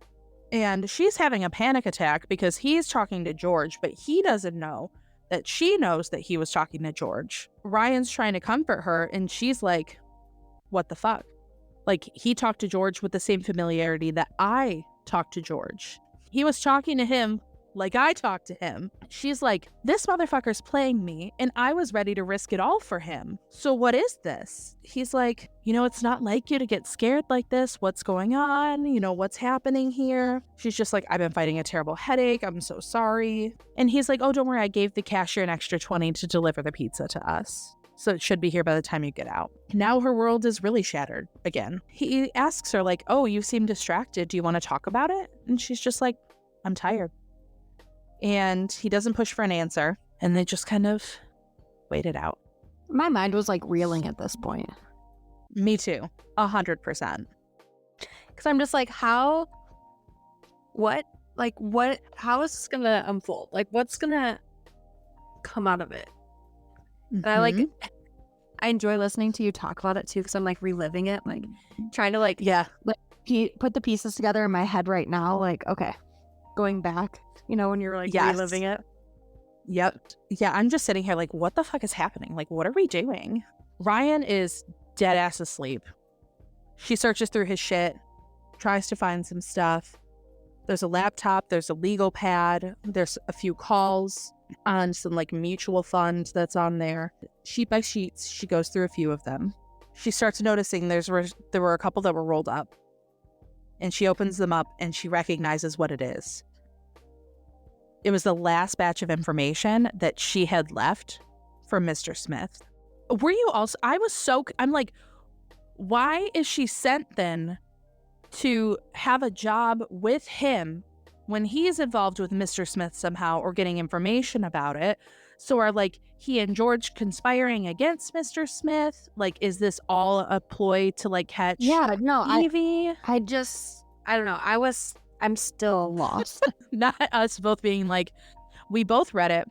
I can tell, like, it's so weird though, because I can tell you what's happening without looking at some of these chapters. Yet here I am going, but what's happening? I know. I feel like there was just a lot of information all at once. Yeah, I feel like, again, this works really well on first time readability. And then after that, you get a little more confused. I feel like so this book gives me the vibes that I need like a giant corkboard and a bunch of red fucking string. And I need to list everyone that's involved in this situation and be manically like stringing it across from each other, trying to figure out what the fuck is happening in this book. Yes. I feel like with these books, like the same thing when we read The Only One Left, right? It's like we relive it and we try to like dissect it as we like go here. And that's why we end up recording episodes that are like 4 hours long. So she's just really confused. Her mind is racing. There's theories everywhere. Trying to figure out like, okay, is Ryan Mr. Smith? Is George Mr. Smith? Are they both working for Mr. Smith? What is happening? It confirmed a couple of things, that George knows where we are because of Ryan, and that they interacted with each other multiple times. She's been trying to put a face to Mr. Smith for years and years. You know, he's too young. This doesn't make any sense. Like, is it Ryan? Like, I don't know. And so she puts everything back in the bag the exact way she found it, remembering to roll everything up. You know, Ryan was still at LSU when Mr. Smith first arrived on the scene. However, Mr. Smith handed her off to Matt, who she dealt solely with for 2 years. She didn't speak to Mr. Smith again until after her job as Mia Bianchi. 6 years ago, Ryan's grandmother fell ill with cancer, and he stepped in to handle both the legal and illegal side of the trucking business, while his grandfather could stay home and care for his wife. He died not long after, and Ryan fully took over. Ryan is going to Atlanta with her. Like, there's so many things that are going on. How did, the detective learn that Evie Porter was from Brookwood, Alabama? Because Ryan told them that Evie Porter was from Brookwood, Alabama. Because he said she moved here from there a few months ago and she didn't know James. And everything's starting to, like, come together. Had she not lingered with Ryan that day, she would have seen Devin's text and booked it out of there before the cops arrived. So she's having this like spiraling moment. Like, this job was a test. It was testing her loyalty. She knew she would be watched closely, but she didn't know that she might be watched so closely that she's sleeping with, dating, and living with Mr. Smith himself potentially. She's not going to jump to conclusions, but obviously she's jumping to conclusions. Scrolls onto her feed. Her and Devin have this like unspoken rule, and she says their mantra is that we deal in facts, and it's only facts. There's no assumptions. Devin says, I'll take care of my part, you take care of yours. She says, if it looks like things are not going to end like we hope, get out of there, disappear. He is like, I'm not abandoning you. She knows the risks. She knows that, it's not great. Her odds are not looking good. She actually ends up in Eden. It was a long drive, purchased a burner phone, and she once called this town her home. So there's one reason that she ended up coming back to Eden. My name is Regina Hill. And I am sorry. I love it. So she's in her car, hits the main road, parks near Dr. Brown's office. And no, sorry, real quick. Oh, go ahead. But yeah, I mean, this will play in, but guys, maybe I should have picked Watch the World Burn, because that's Regina Hale's song. It really is. Actually is. So she goes to this doctor's office, Dr. Brown's office. She said that they're property management sent them over. And she's like, oh yeah, let me know if you need anything. So she bypasses the electrical box and she goes right for the main server. She inserts this drive and she's in and out 5 minutes. Have a great day. She said it's done. You know, the coach Mitch Gamble paid off. We know who Smith is now. She pulls over to the side of the road, waits for the image to load because Devin sent her one. The screen is tiny, but his familiar face is all she can see. Where she says, we deal in facts now. He says, yes, we do. This doesn't change anything. At this point, we still don't know who it is. She deletes the picture, no doomsday talk, and she just waits for Devin to reach out again. Our second to last alias, really, I guess, Regina Hale. So 6 months prior to present day. So this job, we find out that she is kind of bored on this job. So this job, she is sent to look after Amy Holder, because apparently Amy Holder is in possession of some extremely sensitive information regarding some crime boss and his family, Victor Conley. Amy's like threatening the use of this information against them, and so they want it back at all cost. So she's just kind of watching Amy. Amy drinks a lot, kind of goes back and forth. She follows her home, and they have an interaction in public, and Amy kind of calls her out on it. Like, I know that they want it, but they're not getting it. Regina Evie Luca is kind of like, what? Amy's like, I know that you arrived at this. You follow me home in your blue Lexus. This is a license plate, and like rattles off all this stuff. And Amy's behavior starts to become like very erratic. Like, she drinks, drives. One time she follows her home, and you know, the instructions she's getting is like, at all costs, find any electronic device, anything that she could be hiding this information on. Regina Evie Luca arrives to the house, and she's like, she's not getting out of her car. What the heck? Realizes that she's passed out over the steering wheel, so she takes that as a perfect opportunity to go search for anything. And she can't find anything in this house. She does not know what to look for, like not even like a notebook, like very old school. A few days later, Amy is now living at a hotel. Regina Evie Luca, you know, is getting these instructions, like, do whatever you can, like, bring her in, like, no questions, right? And so she thinks back to, like, her first job, right, about when Jenny fell, like, and they questioned her, like, well, what would you do if she didn't fall on her own? And, like, she saw you getting to the safe. So she's like, I gotta take matters in my own hands now. So she works with Devin. They, like, make their next move because, like, the last little note that she got from Mr. Smith is like, timetable moved up because your inability to follow simple directions. Just like Amy is out of control, bring her in immediately. Non-negotiable. And so she thinks about the advice that Mr. Smith gave her. Like, you do whatever you have to save yourself in this job. One time when she's following Amy to the hotel, Amy like kind of like yells at her in front of the hotel, and they like have like a kind of an interaction. Regina Evie Luca decides to take matters in her own hands, right? Devin's on like the cameras, right, making sure that they see Amy, but not necessarily Regina. Gets into her room, and Regina Evie Luca pretends to be housekeeping and kind of backs Amy into the room. And then we find out, read like the narration, the description of like kind of what comes next, right? The smell of sulfur stings my nose as the match flame comes to life. She holds it steady for a second just to make sure it stays lit, and then throws it on the bed. And she like gathers the rest of Amy's belongings into the black duffel and gets out of there as soon as the flames kind of start going up. She calls the line, you know, that she has to use last resort. Mr. Smith answers right away and is just like, what the fuck happened? Like, he's already on top of it. He knows about the fire. She says that, you know, as soon as she was following her, she got to the room, but like Amy was already passed out with a lit cigarette. Like, the flames were already there. Like, there was nothing she could have done. Mr. Smith is like, was there anything of use in her room? She just answers like, I don't know, I wasn't going to look, but I had to leave the moment the fire alarm sounded. I wasn't able to recover anything. And so she lies and is like, no, there was nothing there.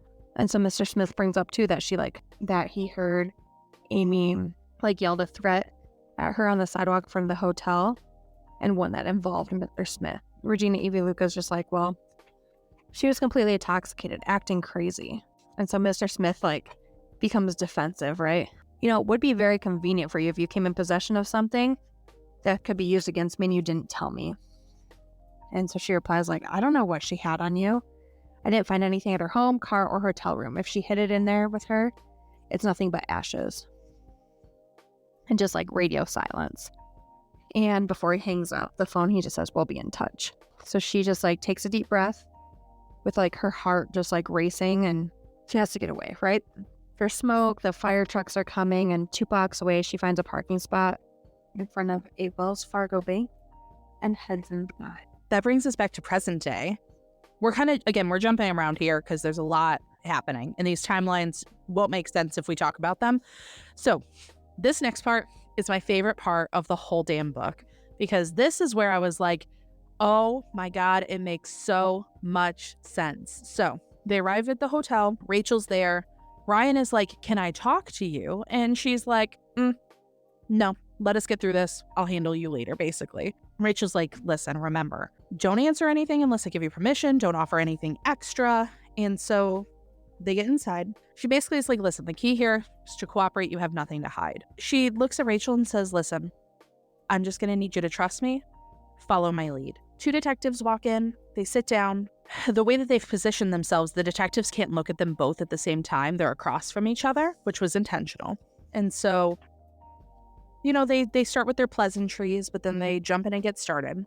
And immediately Rachel's like, I would like it on record that Amy Holden's death was ruled an accident. We are here cooperating with the officials for my client. And they're like, notes on record. They ask, why were you living under the identity of Regina Hale in Decatur, Georgia at the time that Amy Holder died? Basically, she starts saying, I was in a very toxic relationship, very believable. He didn't want me to leave. I was afraid. Or then they ask, where were you living when this happened? And she says, Brookwood, Alabama. Boss went to great lengths to make her Evelyn Porter of Brookwood, Alabama. And so, we'll have to call and make sure. Don't worry. My ex-boyfriend's name is Justin Burns. His brother is on the force there, Captain Ray Burns. And so everything that she says is directly tied to something else. So they start asking for more information, these altercations. And she said they won't be able to tell. Justin's close to her age. He has a record, a couple DWIs, disturbing the peace. And they said if they don't find a record of his altercation, they won't assume it didn't happen. They'll assume Justin's brother was able to keep that one off the record. The first lie wins. I am nothing if not prepared. They ask, how did you know Amy Holder? Both members of this country club. And it's just going through step by step. When's the last time that you saw Amy Holder? And she said, I moved away in Decatur. And she asks, when was the last time were you ever in the hotel that Amy was in? She says, I've eaten in the restaurant located inside the hotel, which was a true statement, and keeps going. This is the security feed of Miss Holder entering the building. And then in the back, there's an image of her sitting in the background. And Rachel's like, are you insinuating that this blurry figure in the back is my client? I don't know what you're trying to get at. And even in her little mind, Evie's like, damn, Rachel, I'm impressed with you. Look at you go. He's like, well, this was taken by an eyewitness. And the eyewitness just so happens to be someone else that would work for Mr. Smith, of course. There's an angle directly even with Amy's room across the street. It pans to the building, and she remembers that moment clearly because she had just pulled a box of matches out of her bag and was about to run one across the striker. She just remained calm. And they're looking at her expectantly. And instead of saying anything else, she said, that's Luca Marino. So they were looking at each other and they're like, Luca Marino? And she says, yes, the woman in that video is Luca Marino. She just goes straight in because she is Luca Marino. What she's saying is so utterly true. It could not be more truthful, what she's saying. It was just perfect. It was perfect. It was so good. So as soon as she said that, I was like, oh my God, this is amazing. Mm-hmm. Everyone's looking at her. She had protected this identity for years. And basically the detectives are like, so you're saying that's not you? And she's like, the woman in that hotel room is Luca Marino. I don't know how else I can say it. She's not denying anything. She's not saying anything that would incriminate her. Rachel interjects and talks about who Luca Marino was. Basically, she's just like, the person in all of these images is Luca Marino. And they pull up an image of Luca Marino and they're like, the resemblance is striking. Yeah, it is. It sure is. They could be twins, and they keep going back and forth. And these detectives, when they're going to call to ask about Luca Marino, they'll show the file folder full of pictures and information on Amy Holder, discovered in a forgotten bag in James's room somewhere. There's a bag that Devin planted there. There's so many things. At the end of the day, she's like, if I'm losing Luca Marino forever, it's going to be worth it. Rachel is like, we've come all this way and there's absolutely nothing connecting my client to the death of Amy Holder. So they're going to check the new information. And they ask where she was August 27th. She relaxes. She relaxes. She looks back in her calendar. After I learned from the police that there was a warrant out for me so I could see where I was when Amy died, I went to a friend's house that night for dinner. And that friend's house was Tyrone Nichols, who plays for the Falcons. She said, yeah, he's an old friend. And they couldn't believe her because he's an NFL player now. And so she calls in another favor. And she FaceTimes Tyrone Nichols. Now he's in the NFL. Yep, and so he vouches for her. Yeah, I mean, this, again, like I said, this was my favorite part of the whole book because I was like, oh my God, all of these things tie together so beautifully. And they do a whole spectacle on FaceTime. The male detective's just eating this shit up because he's talking to an NFL player. Yeah. And he even seals the deal and he's like, well, you're in town. Are you going to come see me and the wife and Jaden? Like, you got to come see my family. At the end, though, they said, I think that covers everything. They send her out, finally. They pack their belongings and leave. Rachel's across from her. She looks at her and said, you didn't know who Luca Marino was when she first showed up with James at the Derby party. And she shook her head and said, if you remember correctly, I mentioned he showed up with a woman. I didn't comment on whether or not I knew her. And she said, this is why I tell the truth as often as I can. It was smart. It was so smart. You know, she said it's wrapped up in a nice little bow, and Rachel's like, you know, I'm glad this is over. I'd hate to think you had anything to do with that woman's death. And looking right at her, she says, if there's one thing you can believe to be true, Luca Marino was the woman in the room with her that day. What a great first lie. Well, not really a first lie, but what a great, way to not lie, right? Yeah, absolutely. It was so good. She heads out. She calls Devin, puts a word out that a man dressed just like Ryan is acting suspiciously at the hotel to try and get rid of him. She adds a flesh-colored earbud into her ear, and she just says, in case I can't say it later, thank you for everything. Thank you for being my friend. She heads out to the exit, and the closest exit lets out to a side street. She's almost there when she hears, hey, Luca. And she spins around to see George. Our boy, George. So she responds by just saying, fancy seeing you here, George. And Devin's in her ear get him on the street. I don't have eyes on him. George is like, well, you shouldn't be surprised since you stood me up yesterday. So they start walking out to the intersection, and, she tells him, well, obviously you're plan B if the detectives strike out, right? And George is like, I was supposed to be plan A. If you just give him what he wanted, you wouldn't have to bother with the cops. Devin confirms that, Ryan's left the hotel. She just admits, my regrets are long and I have to live with the things I've done. But, George doesn't have to do this. But George is adamant, he's like, I don't want to do this, but I have to get what's in that safe deposit box. We know that's the only option. My hands are tied, Luca. You haven't left me any other choice. Devin, comments, if you're in a walk, now's the time. Once you go inside, there's no turning back. And so they start heading up the stairs to the bank. She knows that, walking away was never an option. So once they get in the bank, she gives them the alias that she took the safe deposit box out on. So Regina Hale and the box number. And she still has that ID. She, stashed it away, for use. Devin's still in her ear, got company outside. He just arrived standing near the steps. So George and Luca follow the bank attendant now through the vault and back into the private room. The attendant is like, feel free to put your drawer on the table, take all the time you leave, and just, let me know when you're done. So it's just I can just picture time just slow, right? Yep. It's just first move loses, basically. So George looks at the box in front of him and slowly pulls the lid off. And the only thing inside is a white origami swan. And George is kind of confused.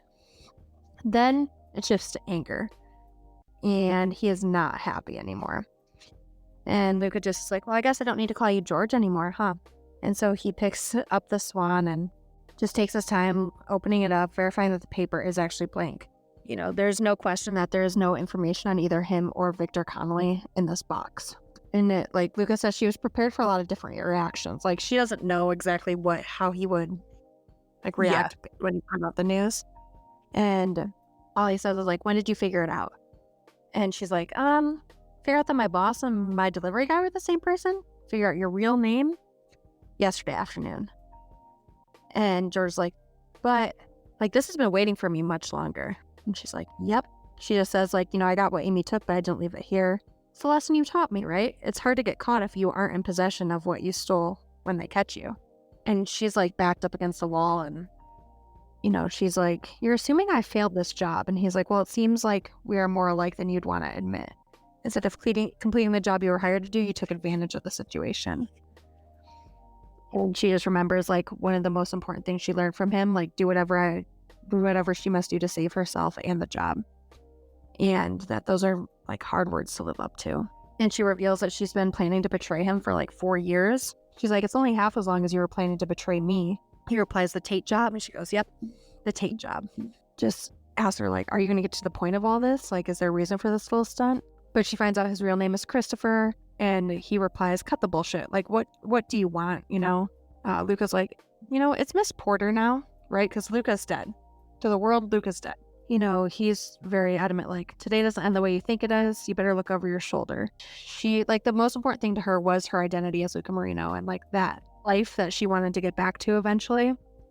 And so she just tells him, like, you've taken the one thing I would care about already. So Luca Marino's dead and gone. There's nothing for you to hold over me. She, like, leaves the bank, we don't need the box any longer, but ignores the attendant when she says, like, you have to sign the closing. Victor Connolly is outside. The information that Amy had collected, she sent over to his hotel room last night. Like, just set up Mr. Smith, which I thought that was so great.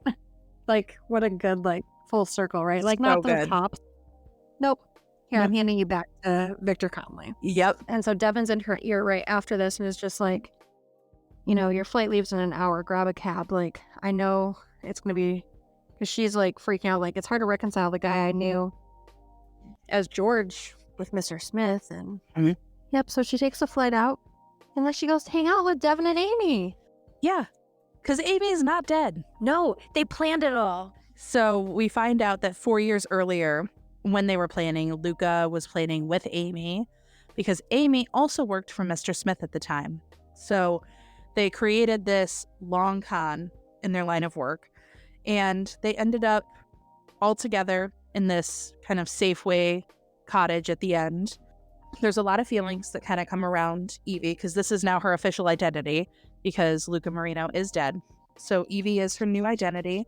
They start going through kind of like the backstory of how they pulled people, relocated them, tried to save family members, keep them all safe. And there's one thing, she's like, she can't really let go of these feelings for Ryan. And so they're going over like, how long do we think Mr. Smith was interested in him and all this stuff? And Amy's just like, you're not going to ask him? And she's like, I can't ask him. And they're like, going straight doesn't mean that you have to be finished with him. He's morally gray. You're morally gray. Plus, he's super hot and probably great in bed.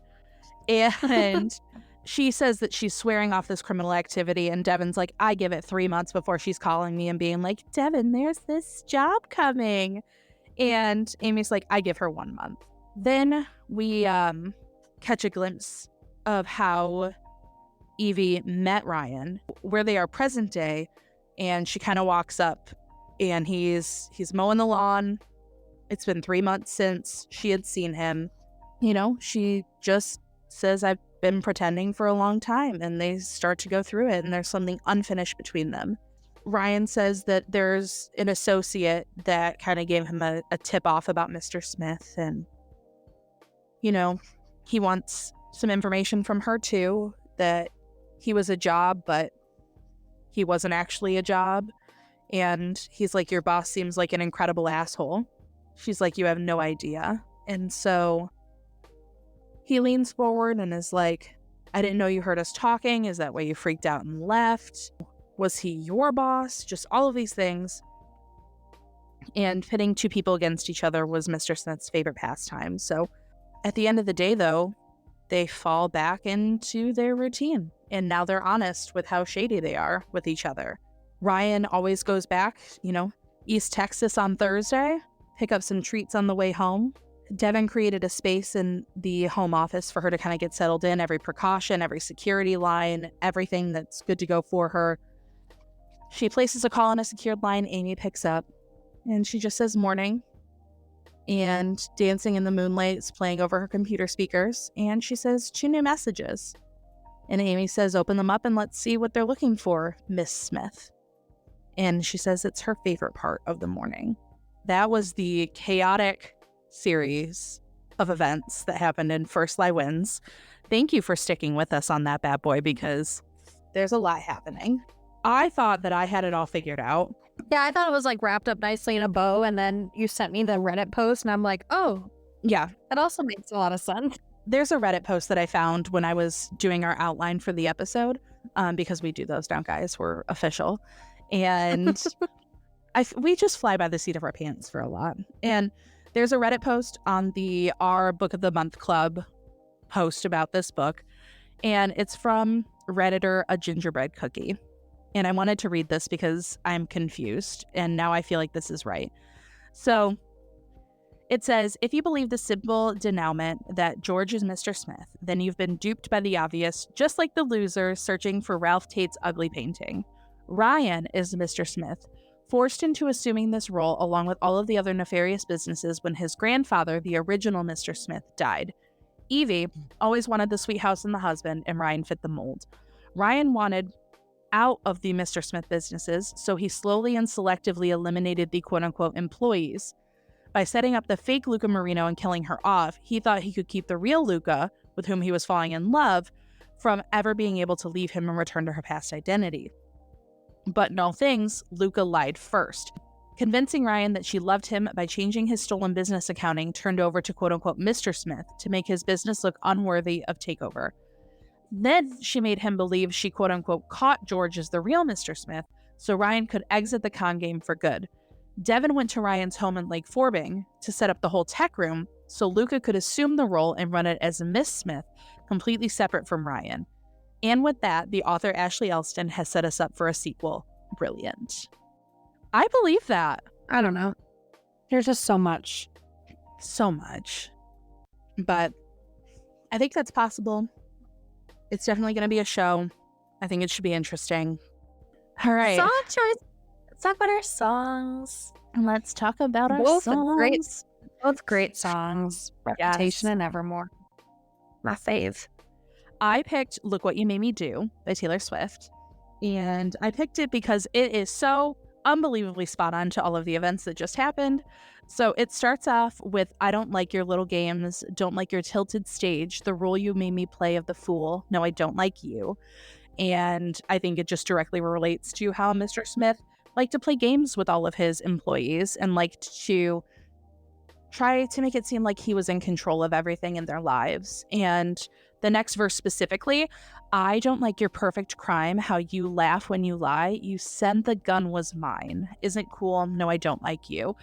And that was, Luca / Evie realizing that they had completely warped her identity and gotten her as like a character witness in the potential death of Amy, even though she was supposed to be protected under this guise. And so they said that the gun was hers. They said that she caused it. And the chorus obviously is, but I got smarter, I got harder in the nick of time. Honey, I rose up from the dead. I do it all the time. I got a list of names and yours is in red underlined. I check it once, then I check it twice. Look what you made me do. And this is just how Evie, Luca, Mia, Rachel, not Rachel, but Rachel too, Regina, everyone were 2 steps ahead of everything that was happening. She was so aware of everything that was going on. She had spent 4 years playing this long con to take out Mr. Smith when the time was right. And she really just Uno reversed that motherfucker so quickly. And it was just so good. It moves into this chorus or the kind of bridge area, the world moves on another day, another drama. Not for me, all I think about is karma. And the world moves on, but one thing's for sure, and maybe I got mine, but you'll all get yours. It's just the most perfect revenge song of like, Word. listen, I know that I've dealt with my shit and I'm gonna handle it, but you not before you get yours. And it does this I don't trust nobody and nobody trusts me. I'll be the actress starring in your bad dreams. How she really duped literally everyone. But my favorite part of this was obviously the I'm sorry, the old Taylor can't come to the phone right now. Why? Because she's dead. Because she literally resurrected Luca Marino's identity to use it in terms of freeing her name for Amy's death, which didn't actually occur because they had used, I don't know if we said that, but they had used like a Jane Doe body to place in No. in Amy's place. And I just thought this song was like the perfect, like I could picture this in the show where she's like walking into the police office and she's just like slowly creeping up in the background, like, ooh, look what you made me do.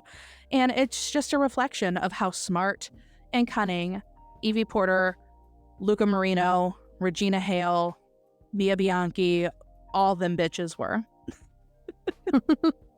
No, that's a great song. Yes, Of course, Reputation. I love it. So it's naturally. great. So yeah, my song Cowboy Like Me, which I just love. And I feel like it's not really a super popular Taylor song. One, because it's on Evermore. Two, Yep. I just feel like I don't appreciate it. But it came on and I was like, oh, this is great. The first line that stuck out to me is the second line. So it's like, and you asked me to dance, but I said dancing is a dangerous game. And it just made me think of, just the first interaction, basically Mr. Smith and Luca had, right? Just like, the dangerous game to get into, but let's do it, right? And it just goes on to like, just some highlights of the song, like lines like, I've got some tricks up my sleeve, takes one to know one, you're a cowboy like me. Like, they just knew each other, right? And even at the end, like when I talked about when he's like, we're more alike than you think, and it just was like, yep, they're cowboys, Later in the song, it's like telling all the rich folks anything they want to hear, like it could be love. And just like, so that's where, made me think of like Ryan and her, right? Like, just, it could be love. Like we're just telling everybody what they want to hear. Like eyes full of stars, hustling for the good life. Never thought I'd meet you here. And that's how I felt like she felt about Ryan, is like, she was just hustling for that, like to go back to the good life of being Luca Marino, but she never thought she'd meet, somebody that might kind of change her mind a little bit, right? It's like, and the skeletons in both our closets plotted hard to fuck this up. And the old men that I've swindled really did believe I was the one. And the ladies lunching have their stories about when you pass through town. Just like, everybody had their skeletons in their closet, right? And it's just, George, Mr. Smith, whoever was really trying hard to test her and like to mess it all up.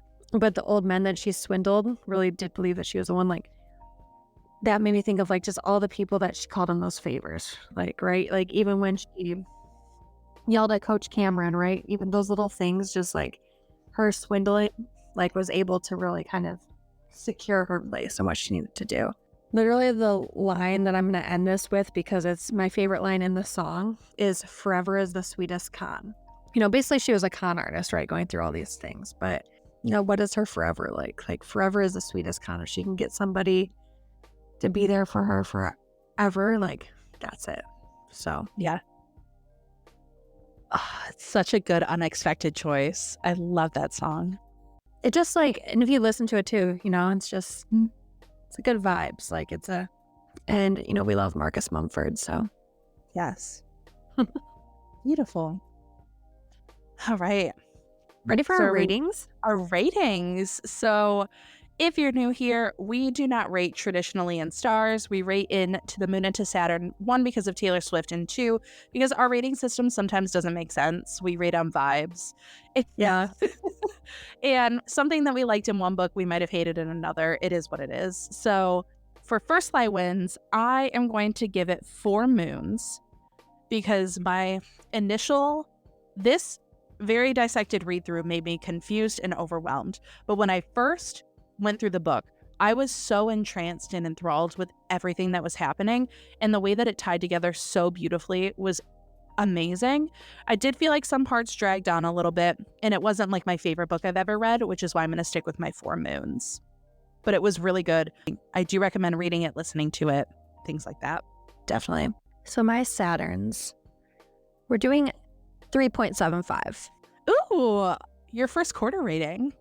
Yes, because I don't think it's quite a 3.5, but I feel like it lost me at the end, and I don't know if it's just what I was doing when I was reading this, but I still thought it was great. Like, still go pick it up, read it, listen to it.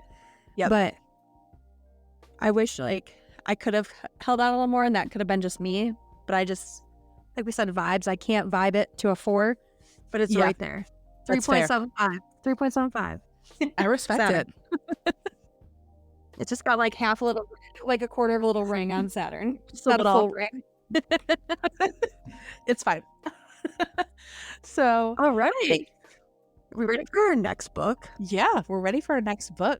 So our next book is actually a fantasy. It is part of a fantasy duology.